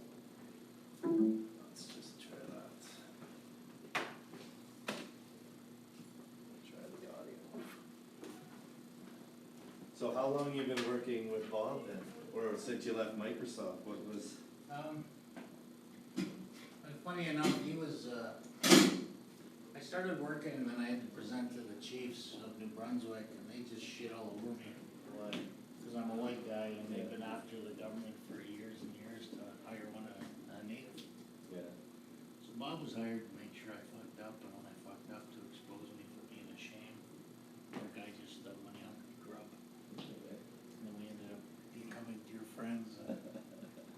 He started giving me stuff of his mom's, and I started doing really neat things with it. It was, fuck, I can't believe my mom's been dead 28 years, and she started to teach Maliseet again.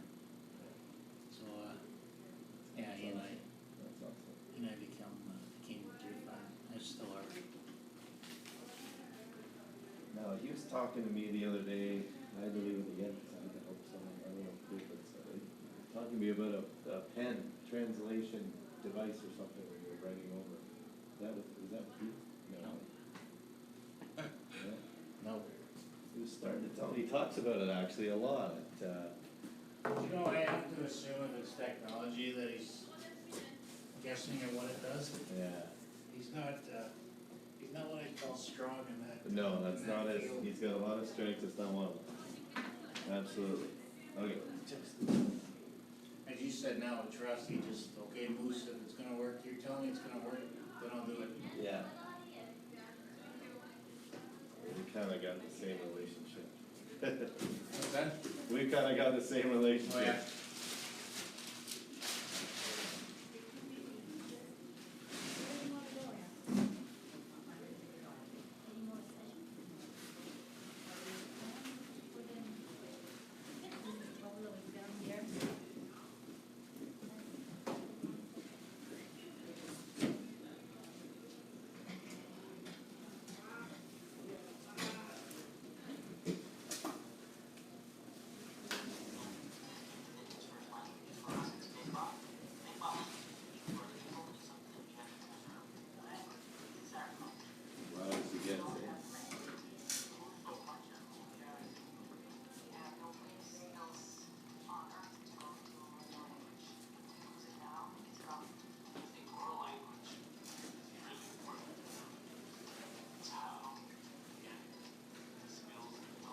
Yeah, that's as loud as she gets.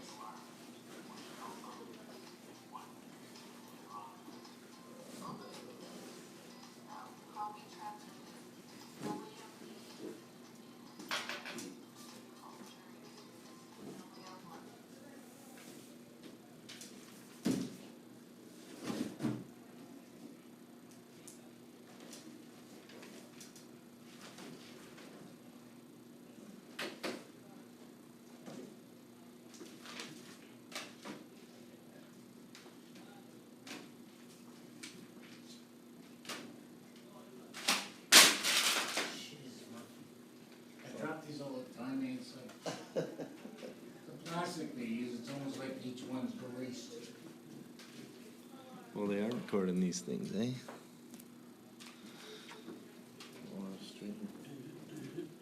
How are you? You talking to me? Okay.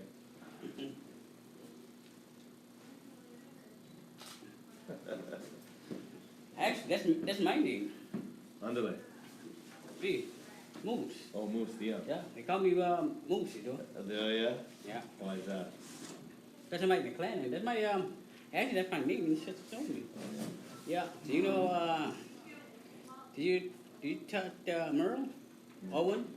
No? Anybody in Eskasoni know? Yeah. You know Aaron?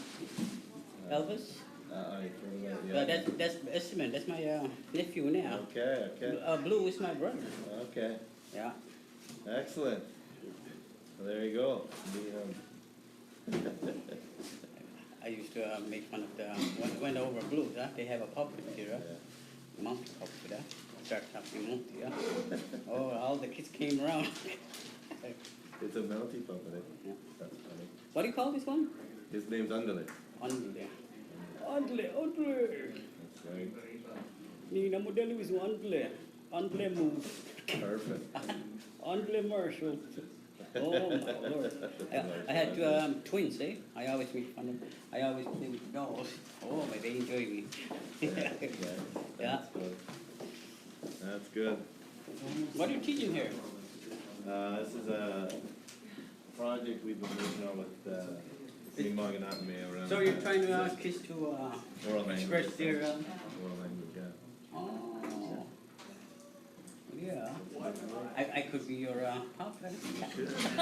You can run the puppet, are you kidding? Yeah. You're doing good. Yeah, you know those elbows, so dancing elbows? Yeah. And we got to dance them when the battery runs out, huh? I start picking them up, play with the girls, oh my Lord, they're like shaking and eyes wide open, and I start acting with elbow. Hi! They enjoy it. They do, I bet. Yeah. They do. I can't wait to see. All right. You gonna have a session or what? You're already Yeah, headed? yeah, we're waiting for folks to make their way in. Wait for Blaire too. She's downstairs.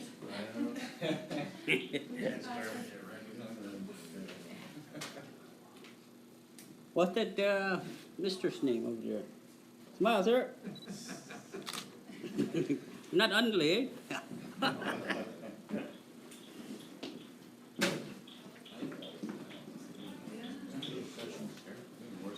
Good question. 3:15. Our school does that. Oh, yeah. I'm waiting about. Yeah, is it the same thing? Yeah. You're saying the grads get a tile? No, it's just our class. Takes our. Yeah. Cool. One thing don't ever do is hallway or drive the fire marshal. Water. Hallways are definitely, because of the paint. Oh, yeah. If you're ready for the tiles, they're supposed to be untouched in the hallway because of fire or refrigerators. Oh, Right, okay. whereas the paint couldn't. Yeah. Good. I go like cement, so the odds of it burning are pretty slim, but. Yeah.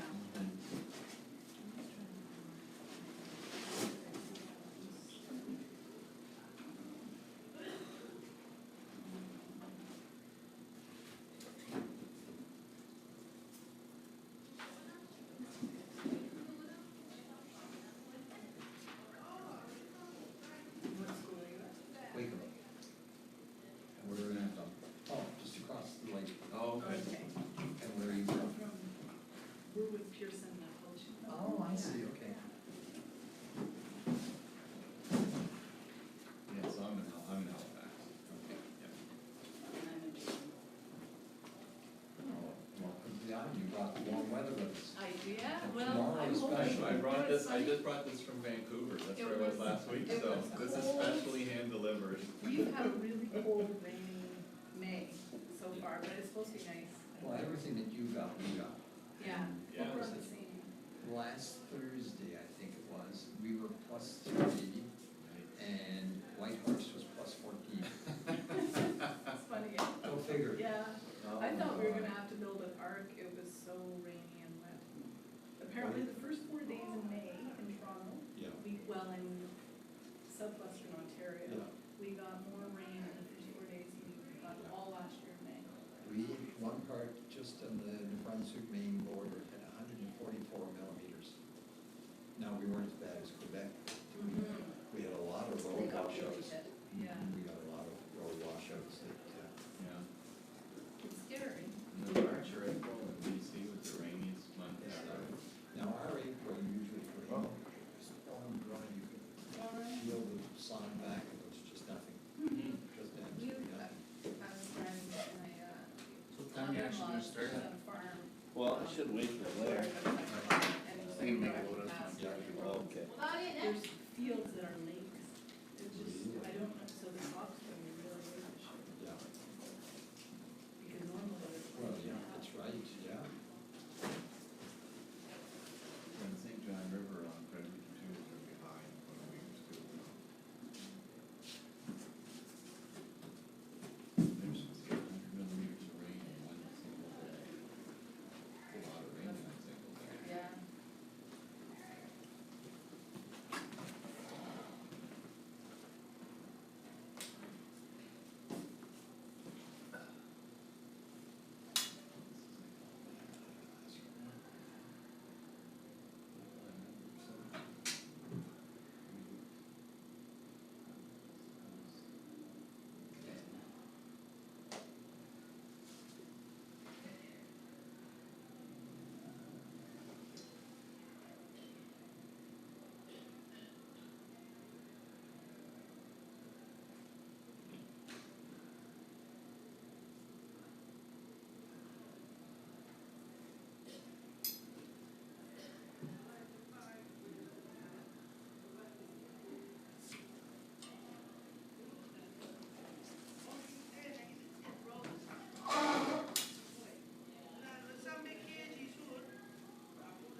down Castle the kickoff, yeah.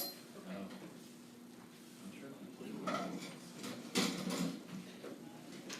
No Cindy today. Great. It's a summer day.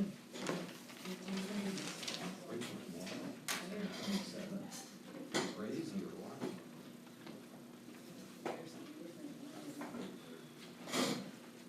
Are you gonna be here tomorrow? No, it's the last day of the, 11:30.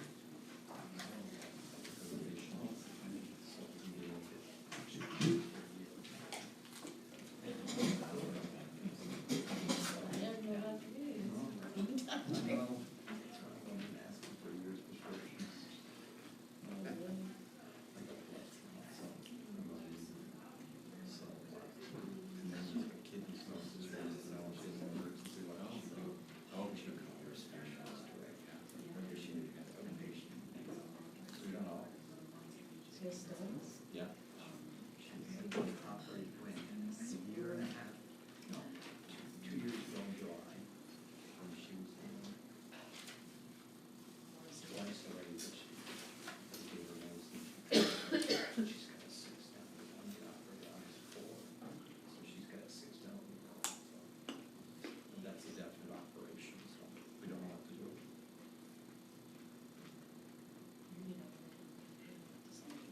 Yeah, that's what I'm here for too.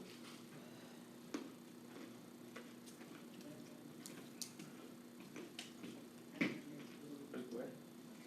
She's downstairs. She just told me to come up here.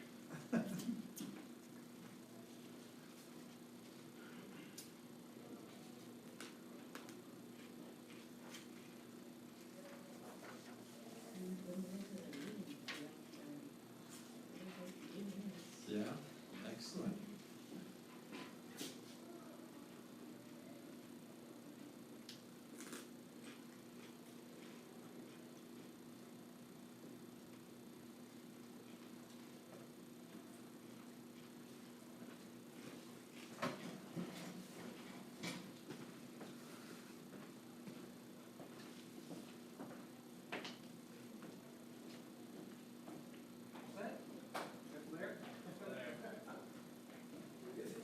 I know. How Blaire made out on the island. Good day, wasn't it? Yeah. Did you get her? Yeah. He looked like he was reading. Oh, yeah, he was right into it, he was wound up. He's so excited, he couldn't even talk.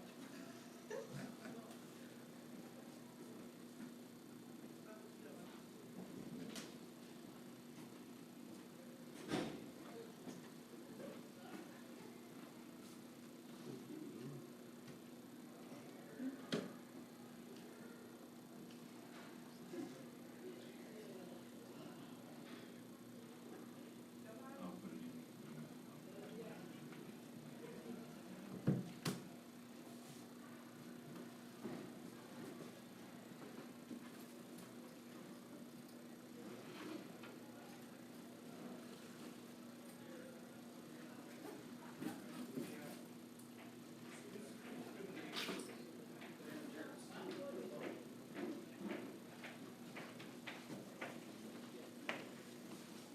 Jarrett, do we have any sound problems here? Yeah, it'd I be have a great. tech here that What's does the Jarrett. issue with the Jared. sound? He's Jarrett, JR, this is gonna. Let's go.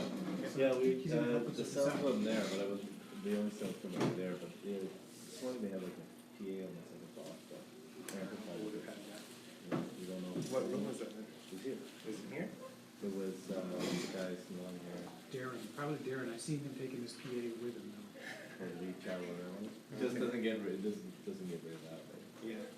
You know anything else? You have anything else? I don't have anything. I've seen some like computer speakers laying around in different spots. I don't know where I saw it. Yeah, those might even work. Any, I'll see if I can find something. okay, even maybe, I don't even know if there's something audio in here, Taylor, but even if there was an audio. What's that? There's some computer speakers in this classroom.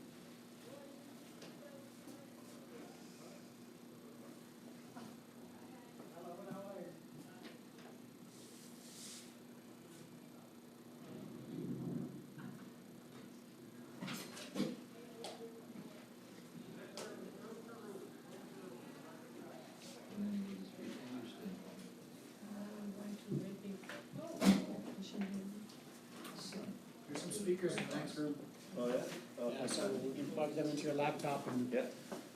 then we'll have to return them, you know? Yeah, I wonder why they're thinking unplugged and.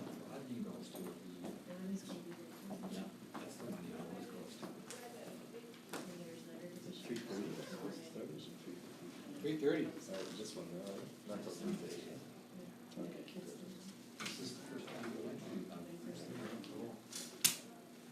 Last presentation of the day. That's it. Bookends. Are you doing anything yet? This is the first time I had to present in a very long time. I know. It's kinda cool. It's I get to relax. Yeah, exactly. Speaking away. I just found it this summer. Finally found it. Here's all three there.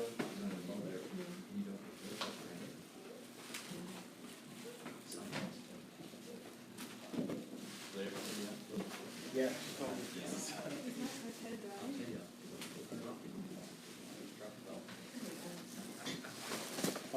Wouldn't hurt to plug it in though, just in case. Last session. Charger. You don't have your charger, I brought your extension cord anyway. My charger's in your thing. But I'll go get it.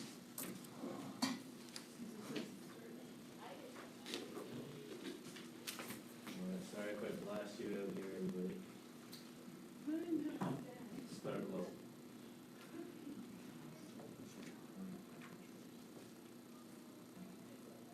Going well. Who was that? Did you see this right here before? No. So I came in here. Neither on, that's.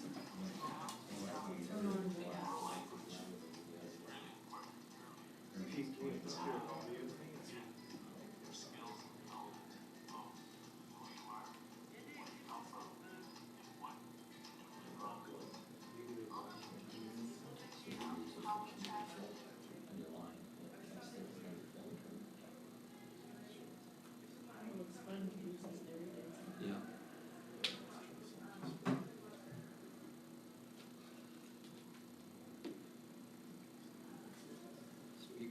Ultimate project allows us to say, as Mi'kmaq, we are unique, and as a result, we need unique assessments. The unique assessment is really a foresee our language development, 3, 4, 5-year-olds. It involves a puppet, a child, and the assessment. Probably just was down, eh? That's it? Yeah, probably, yeah, just had to show. Awesome. Thanks, Jarrett. Yeah.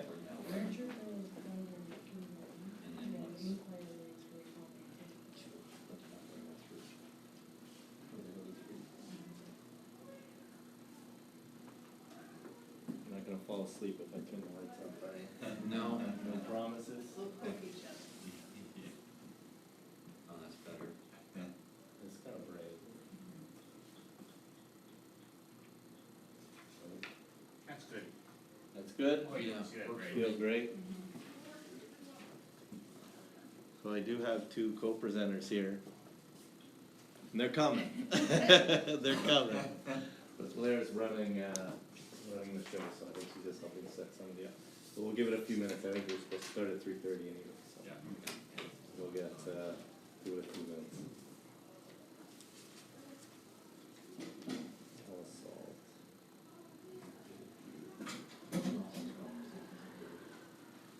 Yeah. Yeah. My friends.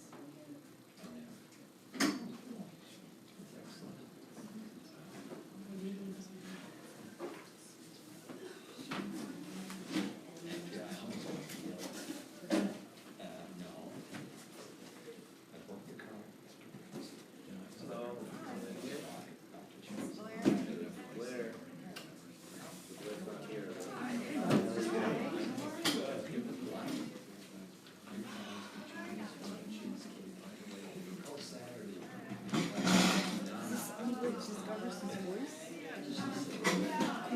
Have you seen the characters that they put in? No. She was up at the. Pretty cool. Try to steal their idea, borrow their idea, some of the free education. Yes, for going to see about the look of things. Okay, I thought there was something you were gonna like me. Number needs evaluation. So damn hard.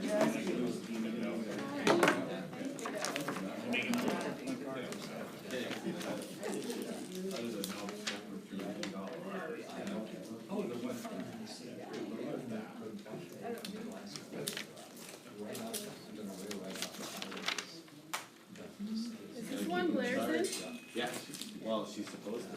Yeah, it's just like, where is she? That's my question too. Late. No, she's coming. Actually, and, that's supposed to be here too. Pretty, pretty English. Oh, yeah, yeah, went to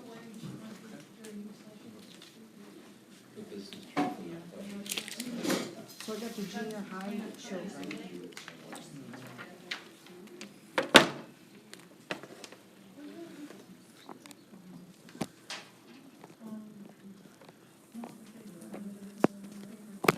Have you always been around that grade or? I'm not sure. It's always been just 6. Always taught. And then Yeah, an hour? I started in grade 7, switched up to grade 8. I've always taught grades 7 and 8 and 9.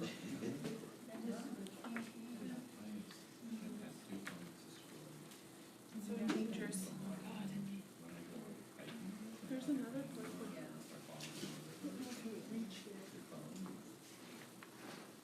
Are they gonna do all over the place? Are we? Why are you wearing the court? I might be, but I'll watch it. Blair's question will be late for her. She's running around scrambling. Yeah. We're gonna start with her without her.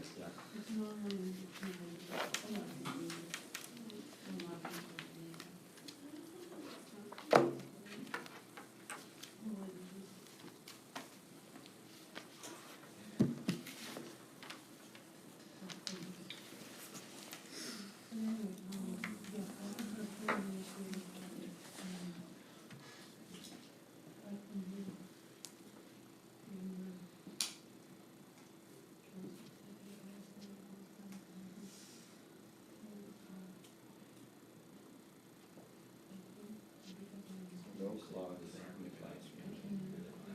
I know, I thought Is that those were 3:31. clogs, Is that a but purposeful thing? I don't know, 3:31 anyway. I Okay, we'll think get going. those might be clogs, I'm not sure. They are, but I Are don't think they? they're working. So they just don't work? Oh, okay. I don't know if they 'Cause sometimes paused them that's for a today or what. Yeah, sometimes that's on purpose, like schools do that on purpose. I don't know if it's happened. Yeah, we'll get started. No, wait for Blaire. Okay, well, afternoon. We'll get started, and I know Blaire's gonna come. She's always fashionably late, but she'll do that. And Yolanda might join us as well, but she's helping coordinate a few things. We've tag teamed this presentation a lot of times, so it'll be easy for her to jump right in, I'm sure. So my name's Jarrett Laughlin. I work with a company called Ebu Learning. I spend half my days actually playing with puppets and iPads and doing this. The other half of my time I work with the Assembly of First Nations in our education secretariat there. I've been doing that on and off for too long, 12 years I think. So, but what we're going to talk to you about today is a project we piloted with MK Communities this year called All New Inc. And it's an oral language assessment for pre-kindergarten and primary or for kindergarten and primary kids. I got to get the language right here. In Ontario, I'm from Ottawa, sorry. So in Ontario we say pre-kindergarten and kindergarten, but primary and kindergarten kids, children aged 3, 4, 5. And so we're going to tell you a little bit about the program and how it's been working, and then also some of the results that we've just are rounding up as the school year rounds up. Okay.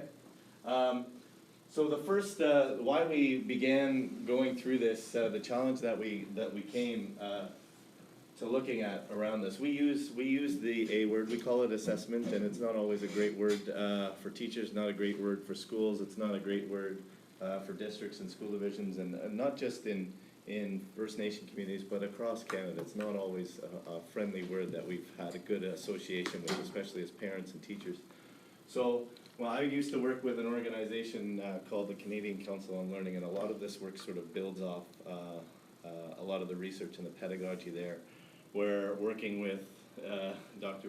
Mary Batiste and others around redefining how we measure success in Indigenous learning. And through one of the workshops we were hosting, this is a quote that one of the teachers said through one of the workshops. Really stuck with me, and this really the sense that we've just been using the wrong ruler, and not just at the detriment, at the detriment of these things, but we're actually at sacrificing the fact where we're finding failures where in fact there's many strengths. We've had a lot of push.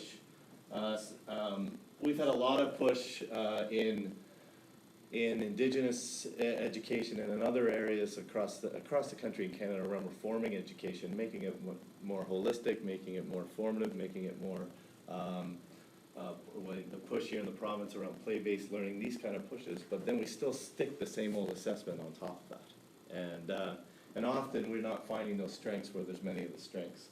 So in some of that work that I was talking about, there was that call to just say, look, we need a different ruler. We need rulers or assessments that measure an Indigenous perspective around holistic and lifelong learning.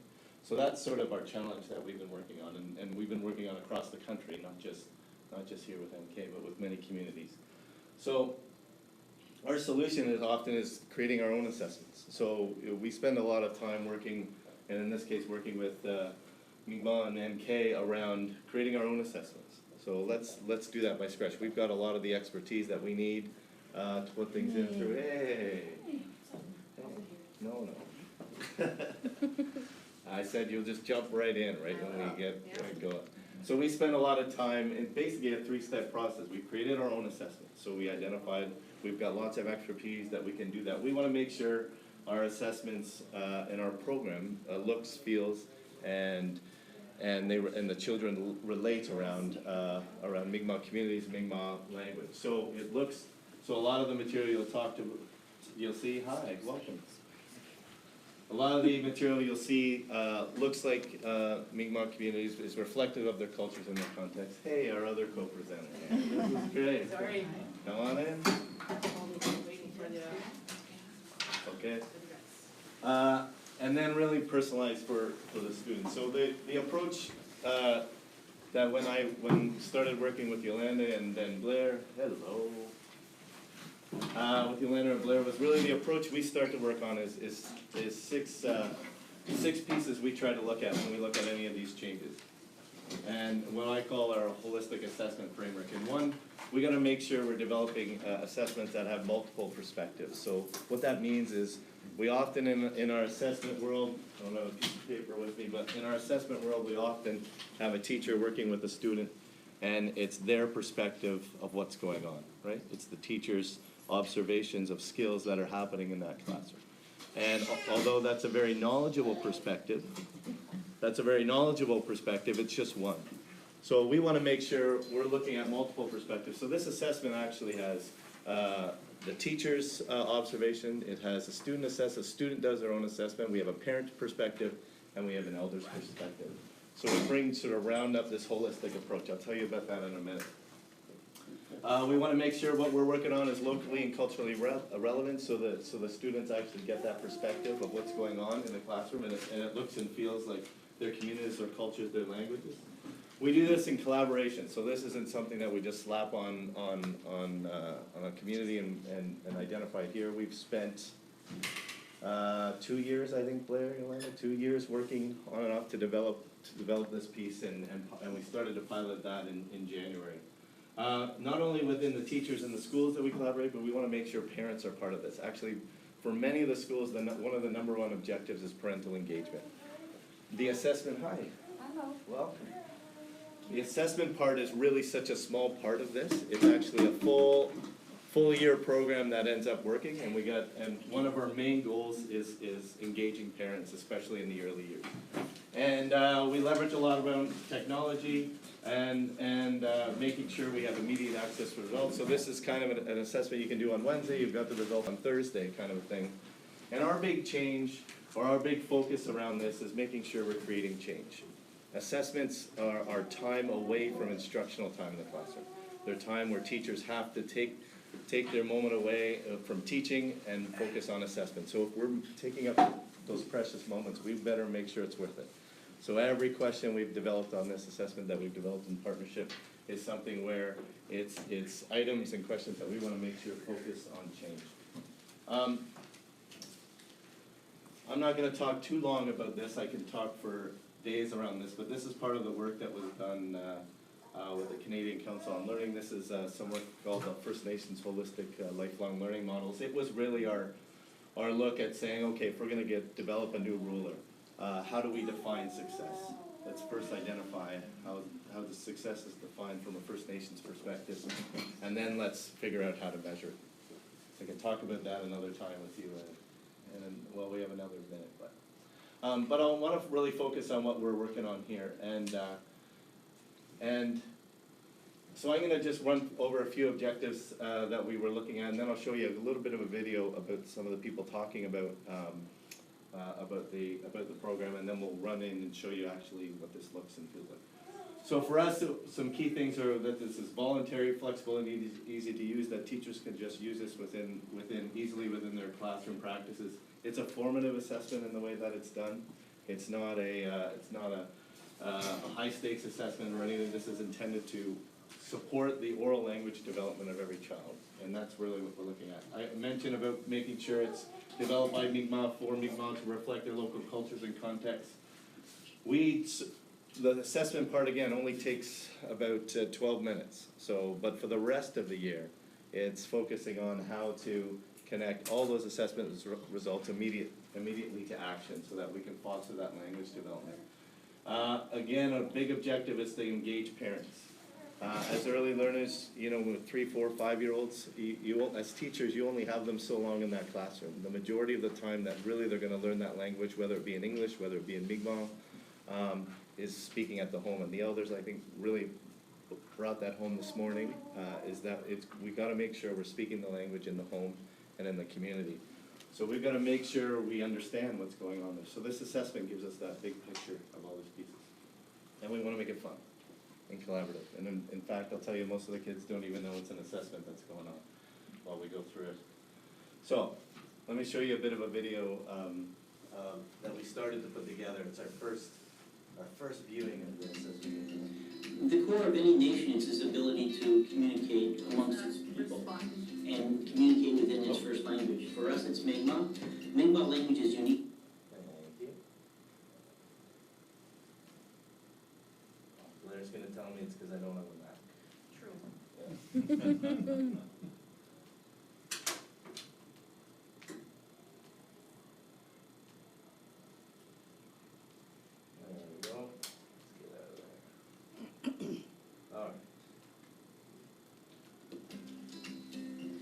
The core of any nation is its ability to communicate amongst its people and communicate within its first language. For us, it's Mi'kmaq.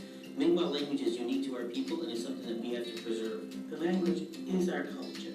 If we don't have the language, we lose so much of who we are as a woman. We have no place else on earth to go to learn the language. If we lose it now, it's gone. I think oral language is really important at the early years. It's how you get your skills and development of who you are, where you come from, and what you can do later on in life. Olmec is how we translated the way of being. It is your language, it is your culture, it is your way of life. It's just being at home. One of the challenges in the assessment world is that assessments were never built for First Nations people. And the Ultimate Project allows us to say, as Mi'kmaq, we are unique, and as a result, we need unique assessments. The Ultimate assessment is really enforcing oral language development with 3, 4, 5-year-olds. It involves a puppet, a child, and the assessment itself. It's hard assessing children just one-on-one. They feel like it's a test, and you don't really get an honest outcome. Sometimes they're too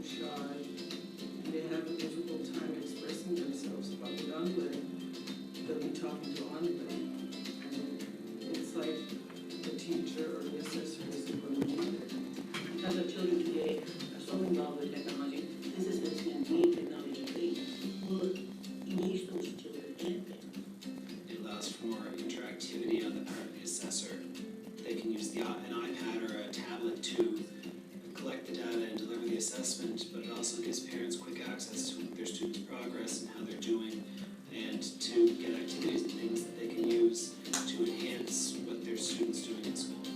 Normally, you only capture the students in the school when you do assessments, but interviewing parents as well, you get their perspective and you understand where students are coming from. I think this project is so important because we're providing easy access and opportunities to parents, family members, caregivers, with resources that are linguistically and culturally appropriate. It's important for us to get a strong measurement of Mi'kmaq language for the student. It serves three purposes. The first purpose is it tells us how well we're, as a community, transmitting the language to another generation. It tells us how well that individual student is accepting the language.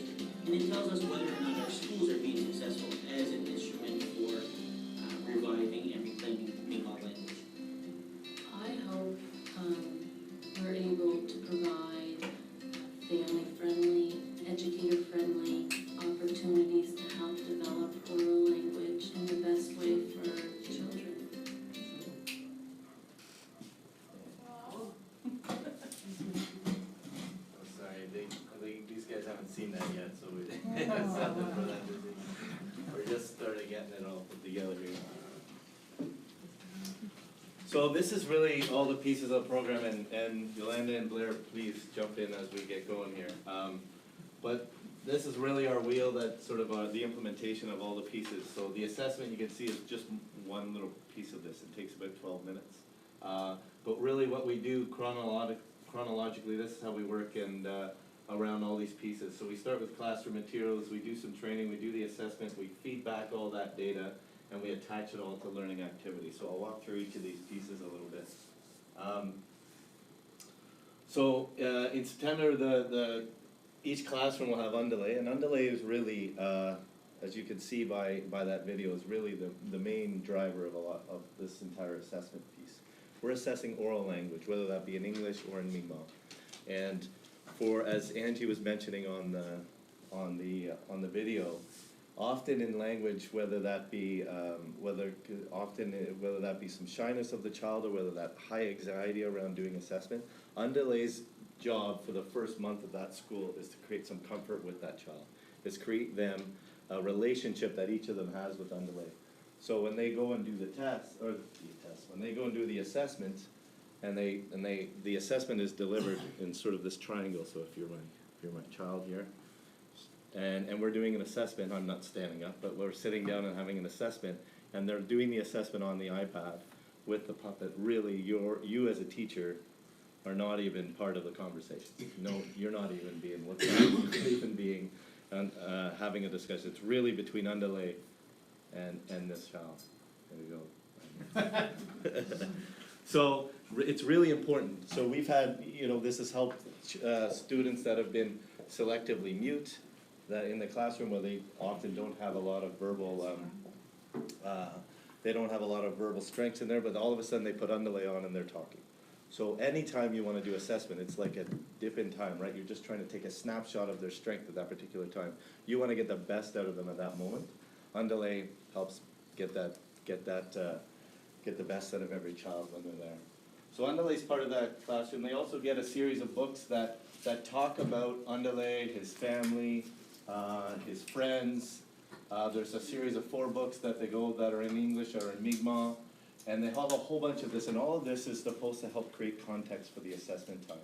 So for example, the book about underlay goes to a powwow, talks about his mom and his sister and what they do, and his dad and his grandparents. And all of that, then when they get to the assessment part and they start talking about, and they get asked the questions like, this is underlay's mom. Oh yeah, I remember underlay's mom. He was in the book. How often do you talk to your mom? A little bit of the time, some of the time, or a lot of the time. So we get a lot of questions that they now have context with that.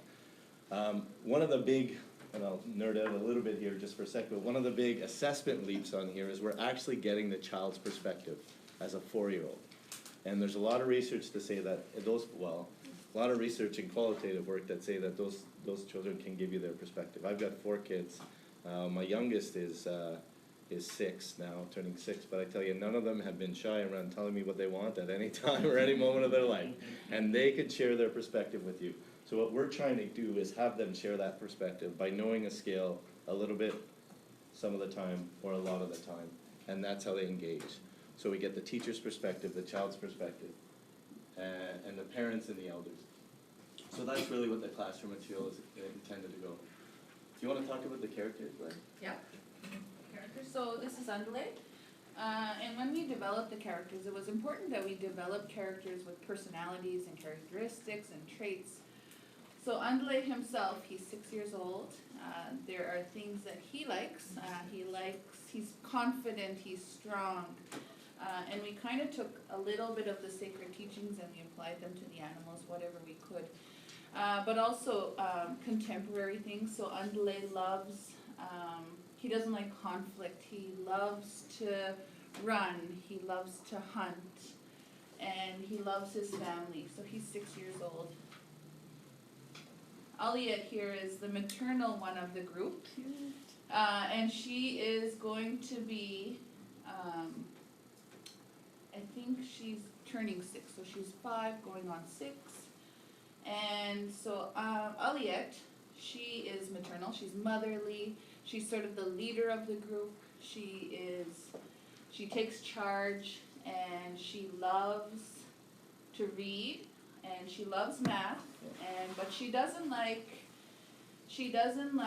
it when people are bossy, and she doesn't like bullies. And next one. Yeah.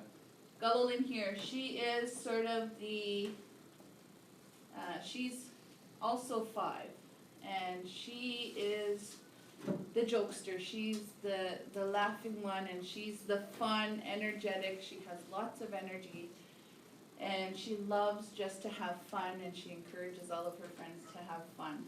And she has, she's honest, and she is playful, and she doesn't like, what do we say, Gawain doesn't like? She does not like, maybe she doesn't like water or something. But there are things that they like and that they don't like. Last one, and this is the face of our next assessment in our next journey with math. And so here's Big Dole. He's 4. He's the youngest of the group. But Big Dole loves math. He loves Minecraft. He loves kinetics. And he does not like reading, I think we said, it just dental floss, yeah. So all of these, when we develop these characters, we really birthed these characters, like they're our babies, and in collaboration with our committee, our teachers, our elders, our administration, these puppets came out. Everything, including the color. When you see Andale, you know that when we developed him, it was his texture, it was his color, everything was considered. So a lot of stuff went into this. And these here are the original sketches. Yeah. The digital bookshelf, that's going to be available very soon. We have 4 books, and so these books are not only recorded in English, but also Mi'kmaq. And they have level 1, level 2, but they're also wordless or lap books. And all of our teachers have copies of these in this assessment kit, so that's very important. But this purpose is to serve the homes, and we know that children have access to these devices, and also to support our classrooms so that they can listen to these stories at home. So it'll be on through your guys' account through iTunes. Right? Yes, it'll be on iTunes. I don't think the Android store, hey? Not yet. We don't like Android? Not yet. Not yet. Training sessions. So during the pilot, we had received 10 communities, right? 11 communities out of 12 from MK. And we had multiple schools, from the Immersion school to daycare centers to Wiggleham School. And this is one of our training sessions. So during training sessions, I'm not sure where Andale is. Oh, he's with baby books. You gotta keep passing around, babe. No, maybe not. Maybe not.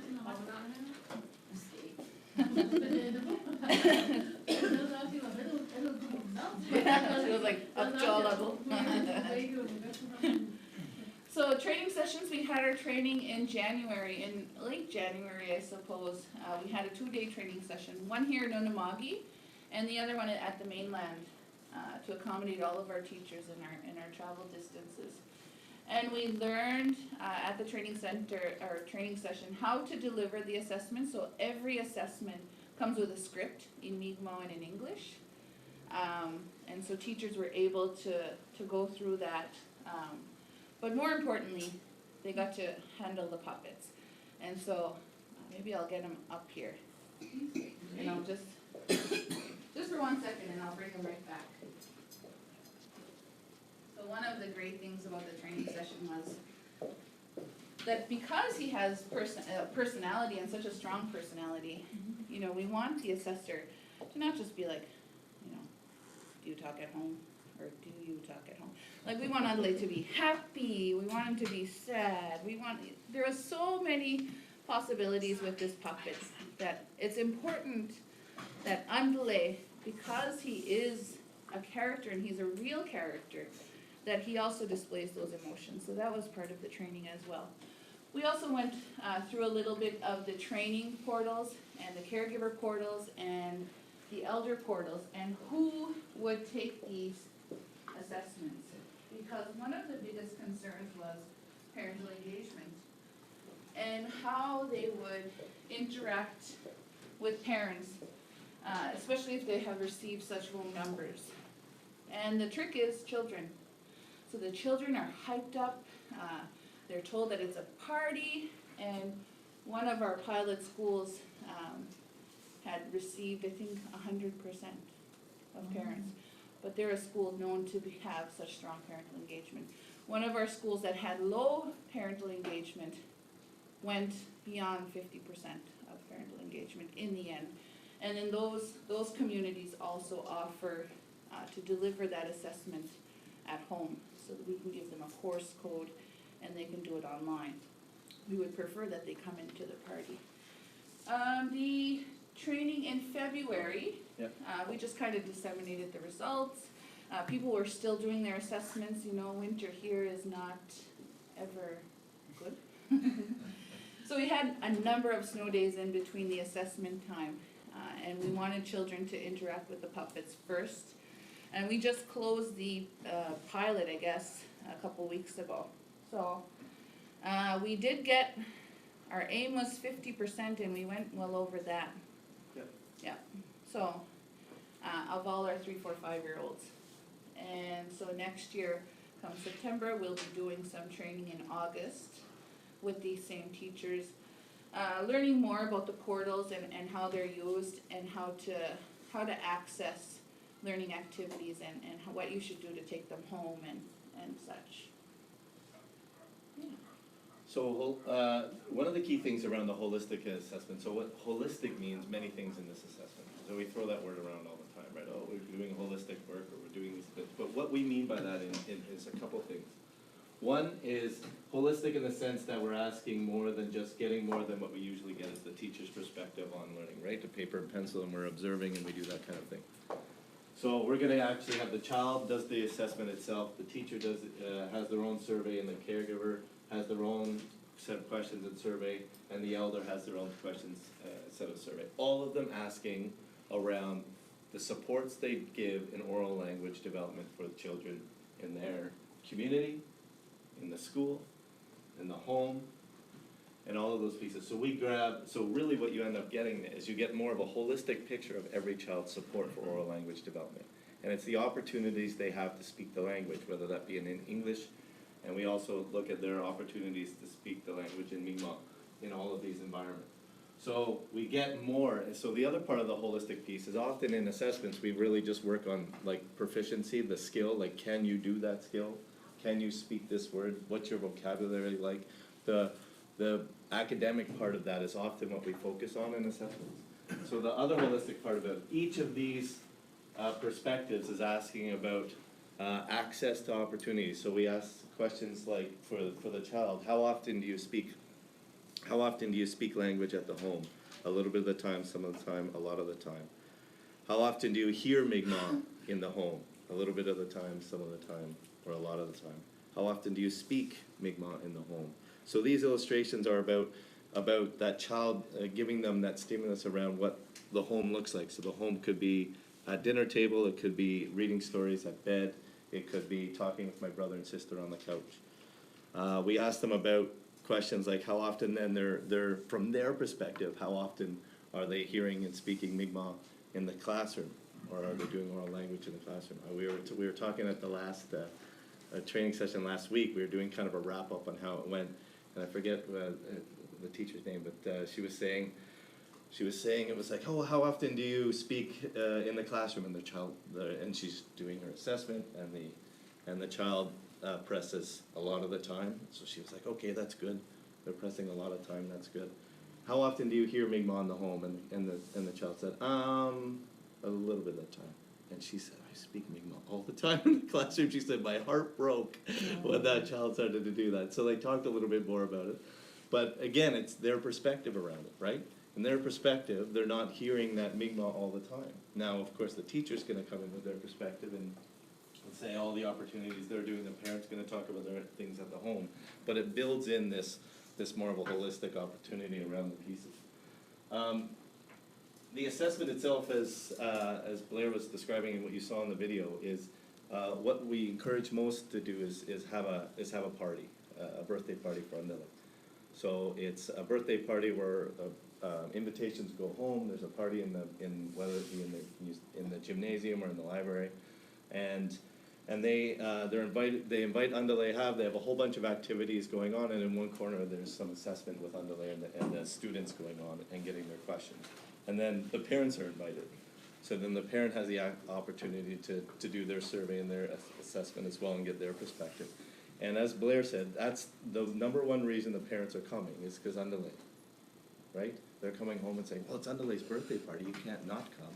And so Untitled got to be there, so they're talking, they're dragging the parents in. And once they get in, once they're being asked their questions about how they support language in the home and in whether it be in English or in Mi'kmaq, we get a lot of parents that just say thank you, right? Thank you for asking me my opinion. Thank you for including me in part of this process, right? The assessment word we found was a bit of a deterrent to get parents in, but so I think a lot of folks are learning not to use that word. Just call it like the Untitled program, and then they come and it becomes more of a participatory thing. Do you want to talk a bit about your party? Yeah. We have a program, nesting program, and we've been doing it for a few years now, and when we had this pilot assessment started, we thought we'd use that program to bring in our parents, and we had a huge success. We had 100% of our parents come in. How we've done it, we've created centers, fun centers to do with parents and children. We had pinned the necklace on Untitled on one side. We had assessments with me and another teacher in the corner. We had digging for wisest animals in another center. We also had iPad center, so when the kids were on the iPad with a few of the MK apps here, and then we would take the parents aside and do assessments with them at that time. And do you remember other centers? A few other centers. There was in the medallion. Yeah. And then the medallion making. Medallion making, yeah. Yeah, so each child made, Untitled wearing a medallion, and with all the characters, they wear something special. Victor wears a headband, Gaulin wears a pouch, and Gaulin wears something on her tail, and Aliet wears the medicine pouch. So Untitled has this, and I'm not sure how you did it at Wiggle. Yeah, but all of these students made their own medallion, and they were all wearing them at the end of the day. So that's cute. Yeah, just like Untitled. Yeah. We had a birthday cake. It was a big team effort.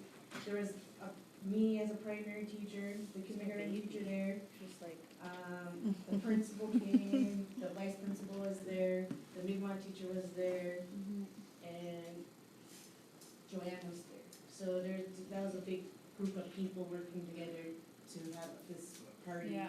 and it was a good And there turnout. was like, you know, from everything, they personalized it. They had a personalized, big, huge poster of Unlay. They had the personalized birthday banner in Mi'kmaq. It was just so personalized and just so personal to Unlay that they had this party. But they have so many interesting stories at Wegohuma. I know one of the children brought Unlay a stuffy. Yeah, one of my students, they noticed Andale was alone in my class, so next day he comes in and says, I brought Andale's Guejij, he says. I didn't even ask, like, I didn't think nothing of it. He said Guejij, so that was pretty big, like, to say sister. And so he just knew that she was alone. Yeah, and it was just a little tiny Because we were making stuffy. that connection with the Andale. Yeah, and his family, because he comes from a big family. Because we were looking at the Mawiomi, the powwow, and Yeah. he noticed that's where his family was. And I know one of the immersion stories was one of the immersion teachers came to the teacher and said, you know, are you telling my child to wash dishes at home? And she's like, oh no, like, no, we don't do that. And he's like, Andale washes dishes. So my kid is washing dishes at home, and we're like, oh no! Like, and then we had to explain like Andale's the puppet, and so they really idolize him, and he brings a lot of influence to children. So we made snow sculptures of him. yeah, it was a big thing at our school. Yeah, That's cute.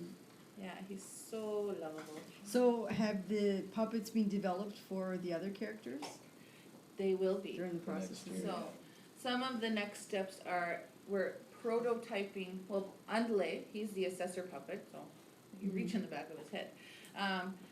We're creating puppets that have no assessment hole and no haptic sensors, so that he can be handled in the classroom, and, you know, there's no fear that any of this would be damaged, and he only comes out when it's assessment time. We're also prototyping his 3 friends. Nice. So all 3 friends, and they'll be the same size as he is. But we're also prototyping from that hand puppets, because we're so big on oral language and play, and so we all have puppet theaters in the classroom, and the kids, you know, they enjoy that. But we're also creating finger puppets, and that's the next stages this summer anyway. But that main part, the whole party and getting to know Andale and creating that comfort is also that we can have reliable assessment data at that time, right? So it brings out the best of that child when they go through the assessment. So the assessment talks, and I'll just say a couple things because we sort of talked around some of these pieces. But for the child anyway, we asked them questions about where do you talk? I showed you some of those. Who do you talk to? So we asked questions like, who do you talk to? Do you talk to your mom, your dad, your grandma, grandpa, and teacher? And so they're identifying who they talk to. Who do you hear speak in Mi'kmaq? And the same thing they sort of answer around. Who do you speak Mi'kmaq with? So they answer those kind of questions. So it's about who.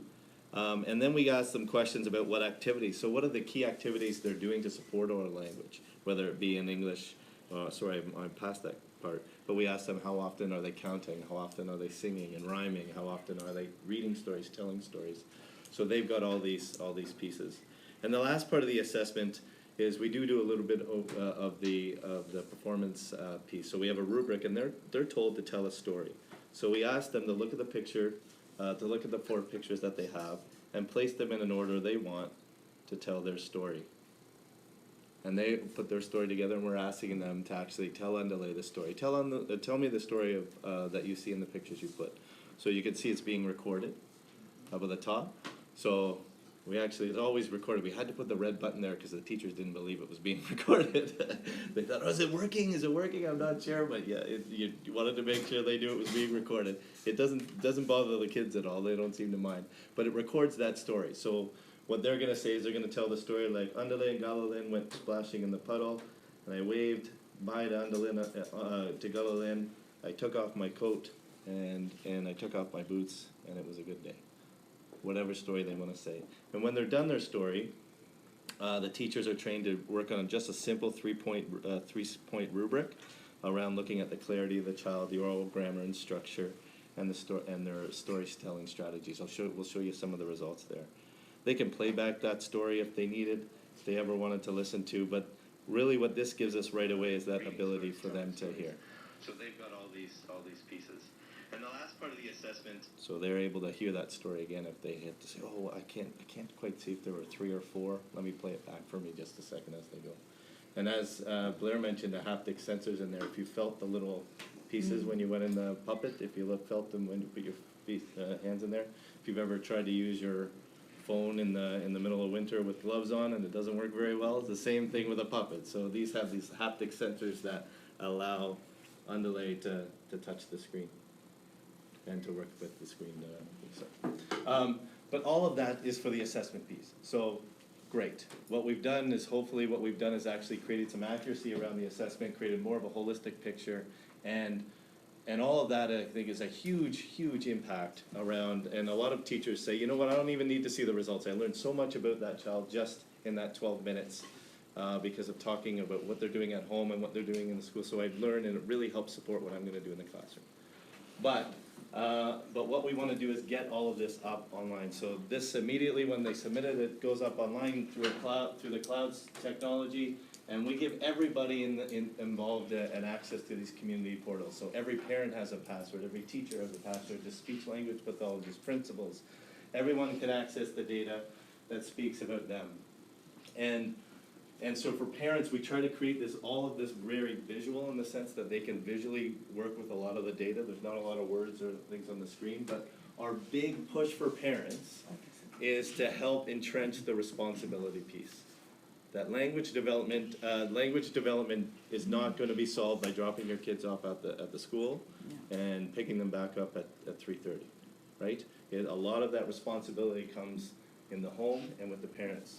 So the way we feed that data back is we say, these are Aiden's opportunities for learning the language in the school, in the home, and in the community. And your job as a parent is to go online and do some of these underlay activities and all his friends, simple oral language activities, like talk with your child on your walk, on your way to school, while you're cooking, say some words, here's some things you can do, here's some questions you can ask at the dinner table. But your job as a parent is to complete the circle.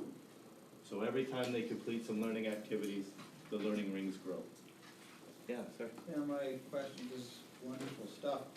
When this is the individual students' data and the story of their life, is the plan at some point to aggregate or summarize information at the school or community level so that each community can see the summary of where they are? Yeah. Absolutely. I mean, the number one goal for this, and you can jump in here, but the number one goal for this is it's a formative assessment, so it's focused on the oral language development of the child individually. It's not to compare A to B, school to school, community to community, class to class, and to start punishing teachers for not doing a good job. Not the goal. The capacity of it, in fact, a lot of the canned reports and things don't even allow you to do that because that's a big principle we wanted to work with. But there are that opportunity for communities to make their own reports. And for a lot, even if they weren't doing this assessment in Mi'kmaq, even if they just did it in English, there's a number of ways that identify some Mi'kmaq benchmarks to see at what level some of the Mi'kmaq language is, even for the English speakers. And that was a secondary goal. You want to add to that, or yeah, just a little bit to rings. So let's say a young boy, he has a mom and a dad, and they both want to do the assessment. So that's the great thing about this, is that it's just not one parent, it's just not mom, or it's just not dad. It's multiple parents or grandparents or caregivers, as we call them, because Mi'kmaq families are so rich in who raises children. It could be grandparents or aunts or uncles. It's not always just mom or dad. So from in these rings, in the home rings, let's say mom contributes up to here, dad, and the more contributions that a child has, the richer their ring is. So that's something that's very important. And they can go back and they can see, where they started at the end of the assessment, at the end of the year, they can see how much growth they've done. So we're trying to, then the push is for kids to go back home and say, hey, let's do another one of those underlay activities. So they go online and they complete them and check them off. Just to your point, I think the question there, so there's a whole other feed for just for the educators. So if you're a teacher, you've got your own password, you got access to some data around your class that you can develop some key reports. And if you're the principal or the director of education of that, you can also create your own quick canned reports on how things are going. But really the main reason, and we've been talking about these, are these learning activities and just simple everyday things that parents can do with their children. So they can go on their phone, the whole site's responsive in the sense that they don't need internet connection at home, they don't need all these things, they can be at the hockey arena watching their child play and look at a learning activity they can do in the car ride home. And then they can check it off and go. So they're supposed to be these easy things that they can access, and as they check them off, they can see their rings grow. We'll have schools that parents that won't go online, right? And they won't work in that, they don't wanna go online and do that at home, they don't have a computer, they don't have access. So what we encourage teachers to do is to print off those activities, put them in the backpack and send them on home when they get home. So they work kind of in more of a paper approach if they need to. All right, I'll show you a little bit of some of the results that are out. So again, as Blaire mentioned, we had 11 communities, 13 schools, and 421 students. Blaire told me it was going to be a pilot, but almost everybody did it. Thank you, Blaire. Yeah. But this is part of it. We just said who would like to be part of the process, and everyone put up their hand. So. But more importantly, it was because this was developed by the committee of a lot of people and a lot of perspectives and a lot of experience. It was us as consultants, administration, directors of ed, principals, teachers, language teachers, speech language. We had the province on the committee. So it was all of these multiple perspectives on what this assessment should look like for teachers. But we only consulted a few teachers. So the pilot was to ensure that teachers would do it, they had a sense for it, is this responsive to the children? Are we asking the right questions? Are some of the questions, are they redundant, or, did you have to skip over a lot of things? And was the language okay? Was the script okay? So that their perspectives now apply to the new implementation when we're going to make lots of changes. Yeah, we learned a lot. Yeah, we learned a lot. And not lots of changes, but minor things. Yeah. More on the implementation, I think, and the support and the training and these kind of pieces. We had, so far we've got half of the student data in, and so we've got 6% of the students did that in Mi'kmaq, most of them in here in Eskasoni. 13% of them though spoke some Mi'kmaq during the session. I forgot to show you that part of, but on each page, even if they do that in English, there's the only symbol up at the top, that if they hear any language being spoken in Mi'kmaq, so if they say Wejich, then the teacher just subtly presses that button, and that button's going to record that there was some data in here. So 13% of the students, without prompting, spoke some Mi'kmaq during that assessment, even though they did it in English. So for us, these are key benchmarks that you're going to have at the school level in the classroom, where you can start to see that growth change. We asked them, where do you talk? So this is them talking at home. So the kids, 83% of them said they talked at home some of the time or a lot of the time, so they pressed either one of those buttons. 83% of them said they did lots of talking at home.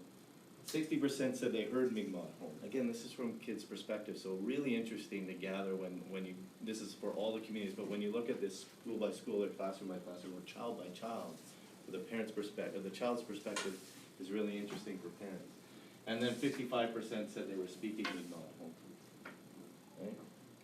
I'm just going to press this, I gotta press this. When they talked about school, a little bit more said they heard Mi'kmaq, and that they were speaking Mi'kmaq a little bit more in the school than at home, from their perspective.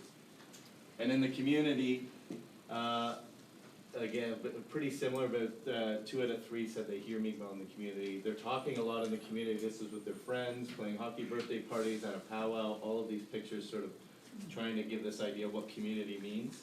And almost half said they speak Mi'kmaq in the community. So those are our benchmarks right now going forward for next year. I talked about the different language activities, so we asked how often do they listen to stories? And, 3 to 4 said I listen to stories some of the time or a lot of the time. 2 out of 3, 64% said they listen to stories in Mi'kmaq. Here's around telling stories. So although they hear stories, 2 out of 3 said they're hearing stories in Mi'kmaq. Only half of them are actually verbalizing that. As 3, 4, 5-year-olds are actually telling that story in Mi'kmaq. But a lot of them are singing. A lot of them are singing in Mi'kmaq. So they're saying, yeah, we do. I've got lots of songs. So from their perspective, that's usually a lot of the introduction into the language is through song. And when they're reading books, again, there's 3 out of 4 that are reading books overall, but only half of them say they're reading books in Mi'kmaq. So all of some interesting information that immediately parents can use, schools can use to say, hey, you know what? We gotta get some more books in the classroom. We have to make sure books are coming home and material that they can get in the language to make sure they do that. And counting was another one. He said they ought to do. And again, in the early years, we introduced that a lot with language development is through counting and singing. So not surprising, but really affirm that kids know what's going on, which is kind of a neat thing to see that they got a big perspective around it. We asked them who they talk to. So they're doing a lot of talking with mom. They're hearing mom speak Mi'kmaq, and about half of them are speaking with their mom. When we look at dad, similar, not as high. So we're talking a little bit more with mom than we are with dad, but similar in the Mi'kmaq language that we are with mom than we are with dad. And again, they can do these reports at any level: school, classroom, or community. Grandparents, we're not talking as much with our grandparents, but we're hearing them speak a little bit more Mi'kmaq than mom and dad. Makes sense. But we're not speaking to them as much in Mi'kmaq from their perspective. Siblings with their brothers and sisters, they're talking a lot with them, but they're not doing a lot of Mi'kmaq with their siblings. Whether they're hearing or speaking, it's not happening as much as with parents and grandparents. Aunts and uncles. We're not talking with them as much, and we do a little bit of Mi'kmaq, more than our brothers and sisters, but not as much as our parents and our grandparents.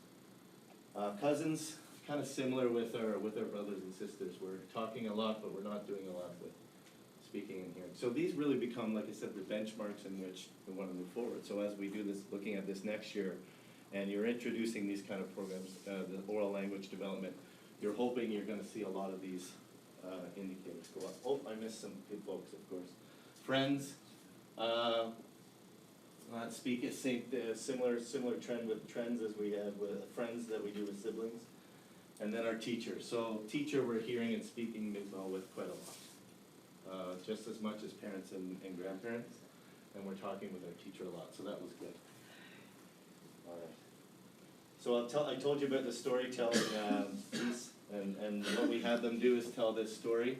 And then they did let me just tell you this a little bit, but what this means is they changed the story around a lot. The best thing about digital type of assessments like this collects actually about 1,000 pieces of data through that whole 12 minutes. Everything, not just the answers, but things like this. So when we go back with our committee like we did last time, we said, oh, you know what, we wanted the ability to change the story around, but if this was just 1, 2, 3, 4, and if it was 4 times, we would say, oh, maybe we didn't need that. Maybe we can just have their ability to tell it. But they've actually moved it around quite a lot and told their own story. And as I mentioned about the rubric, but I'll show you a little bit of some of the results here. So we asked, our rubric identified clarity with the child. How well can you hear them clearly? Their oral grammar and structure, and their story features. So whether they were able to kind of tell a story, whether it would be in sequence, whether it would be so on. So for English speakers, we had about 75% were level 2 or 3, or above level 3 on clarity. And we had about 77% were above level 3 on the oral grammar and structure. And in their story features, we had 62% that were above level 3 or 4. So again, some benchmarks we start to look at. And when we looked at the 9 Mi'kmaq speakers that looked, we had similar results as the English speakers on clarity of child. So they were very clear in what we're saying. Their oral grammar and structure were not as high that we expected for the Mi'kmaq language, not quite there. and their storytelling features weren't as high as they were supposed to be, as they were in the English speakers. So again, this is more of within the Mi'kmaq language versus the English language. So these are some benchmarks that tell us a lot in terms of helping move forward. You want to say anything about this? Just to talk a little bit of facial expressions. Oh, yeah. We added that in there, because it's important as Mi'kmaq that we use expressions to express what we're trying to say. So we put that note in there, and we thought it would be interesting to collect that data. But also, that we would see where that data is going, and 50%, that's crazy. Yeah, more than when they said it in English, right? More than English. Mi'kmaq kids, but when they're speaking the Mi'kmaq language, they're being more visual with the language than they were with English. Kind of cool. Okay. And just lastly, this is just some of the partners that have been involved with it. And we're welcome to any questions. Yeah, we're open to questions. I mean. You guys have been using them primarily for language purposes, to assess language purposes within the MK schools, I'm understanding. But if they were introduced into the provincial schools, with the current books that you have now, do you believe that they have some cultural qualities that would teach non-Mi'kmaq about Mi'kmaq? So the province has been a partner since day one, and a little bit of the work to rule has conflicted from this happening in the provincial schools. So that's still the intention when we go into September, but it's dependent on contracts and what their roles are. But do you feel the stories have a good story to tell culturally wise about who Mi'kmaq are? Yeah. It would teach non-Mi'kmaq people about them. Yeah, so I think we developed 4 kind of very culturally relevant stories. One was Maui-Omi, Andale's Maui-Omi. Yeah. Galalin's medicine. Need Up Day, wasn't it?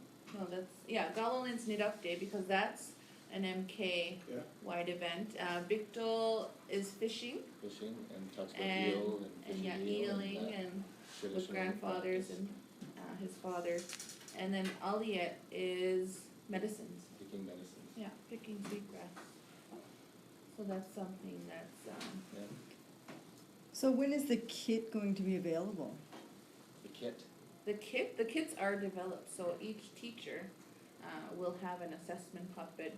They have a stack of books. They have an iPad with the special handle on it. How much is a kit? Interesting. A lot. Priceless. Priceless. We offer it for free for our MK schools. MK buys it. I know that, Blaire. I know. That's the disclaimer That's here. why I'm asking. Yeah, so Because Millbrook is so tiny. What's that? Millbrook is not But part of your anything. daycare in the community, if your chief and council decided to purchase, we would even. Yeah, we're not. That's why No, it's not an exclusive MK product. I want it for my classroom, grade 6. So all unpaid schools have this already? Yes, all the kindergarten 4s, 3-4s, and primaries.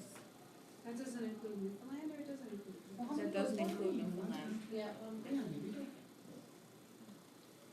I think they're like really, really cool. Isn't it amazing? Yeah, it's fascinating. He's When been is all over. the digital bookshelf with iTunes, what's the timing of that? Because that will provide Everybody access to it. provincial, well, Yeah, local that provides access, right? everybody access. So we're looking at summer. Yeah, over the summer it's We're just close to finalizing it. finalizing them.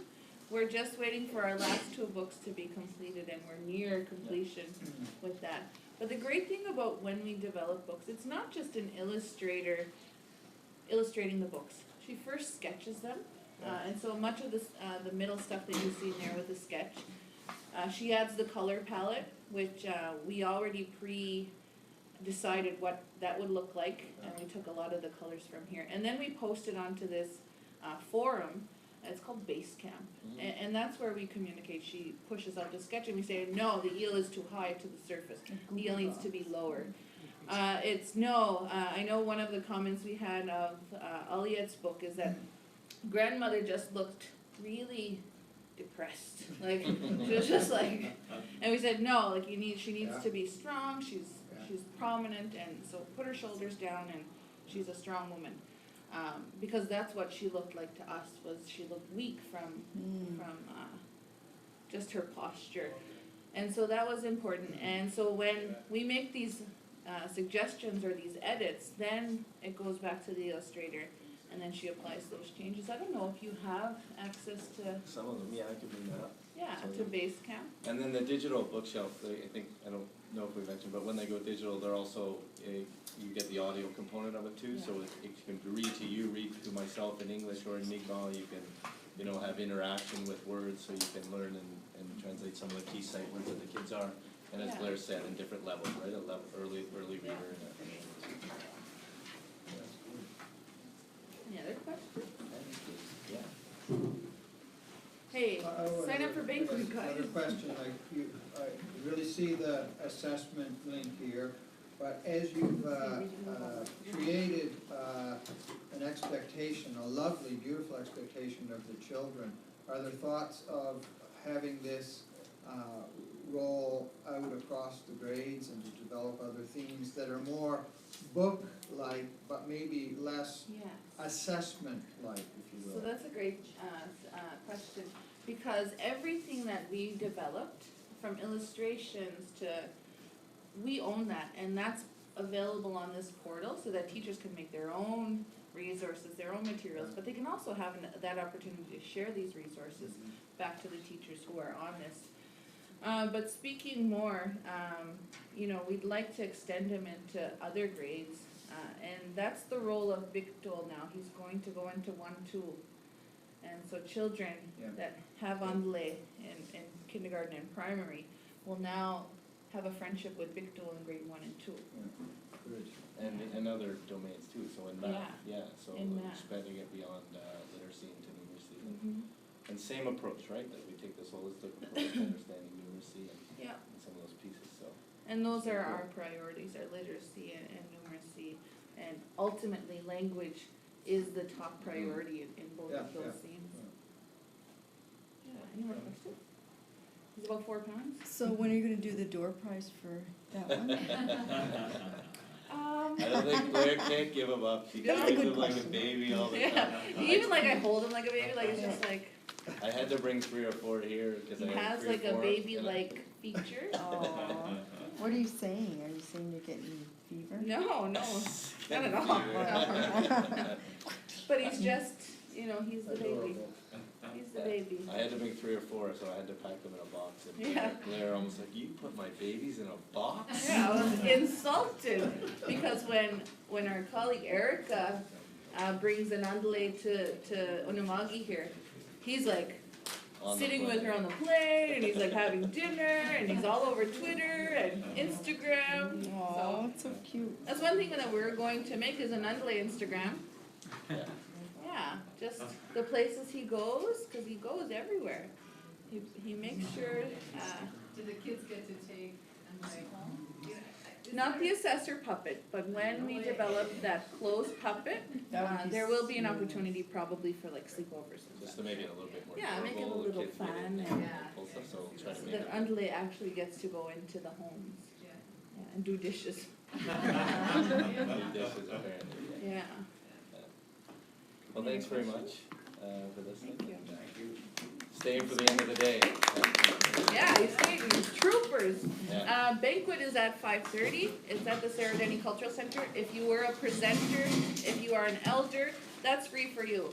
If you're a regular person like myself, $30. Oh, actually, I'm free. I'm a presenter.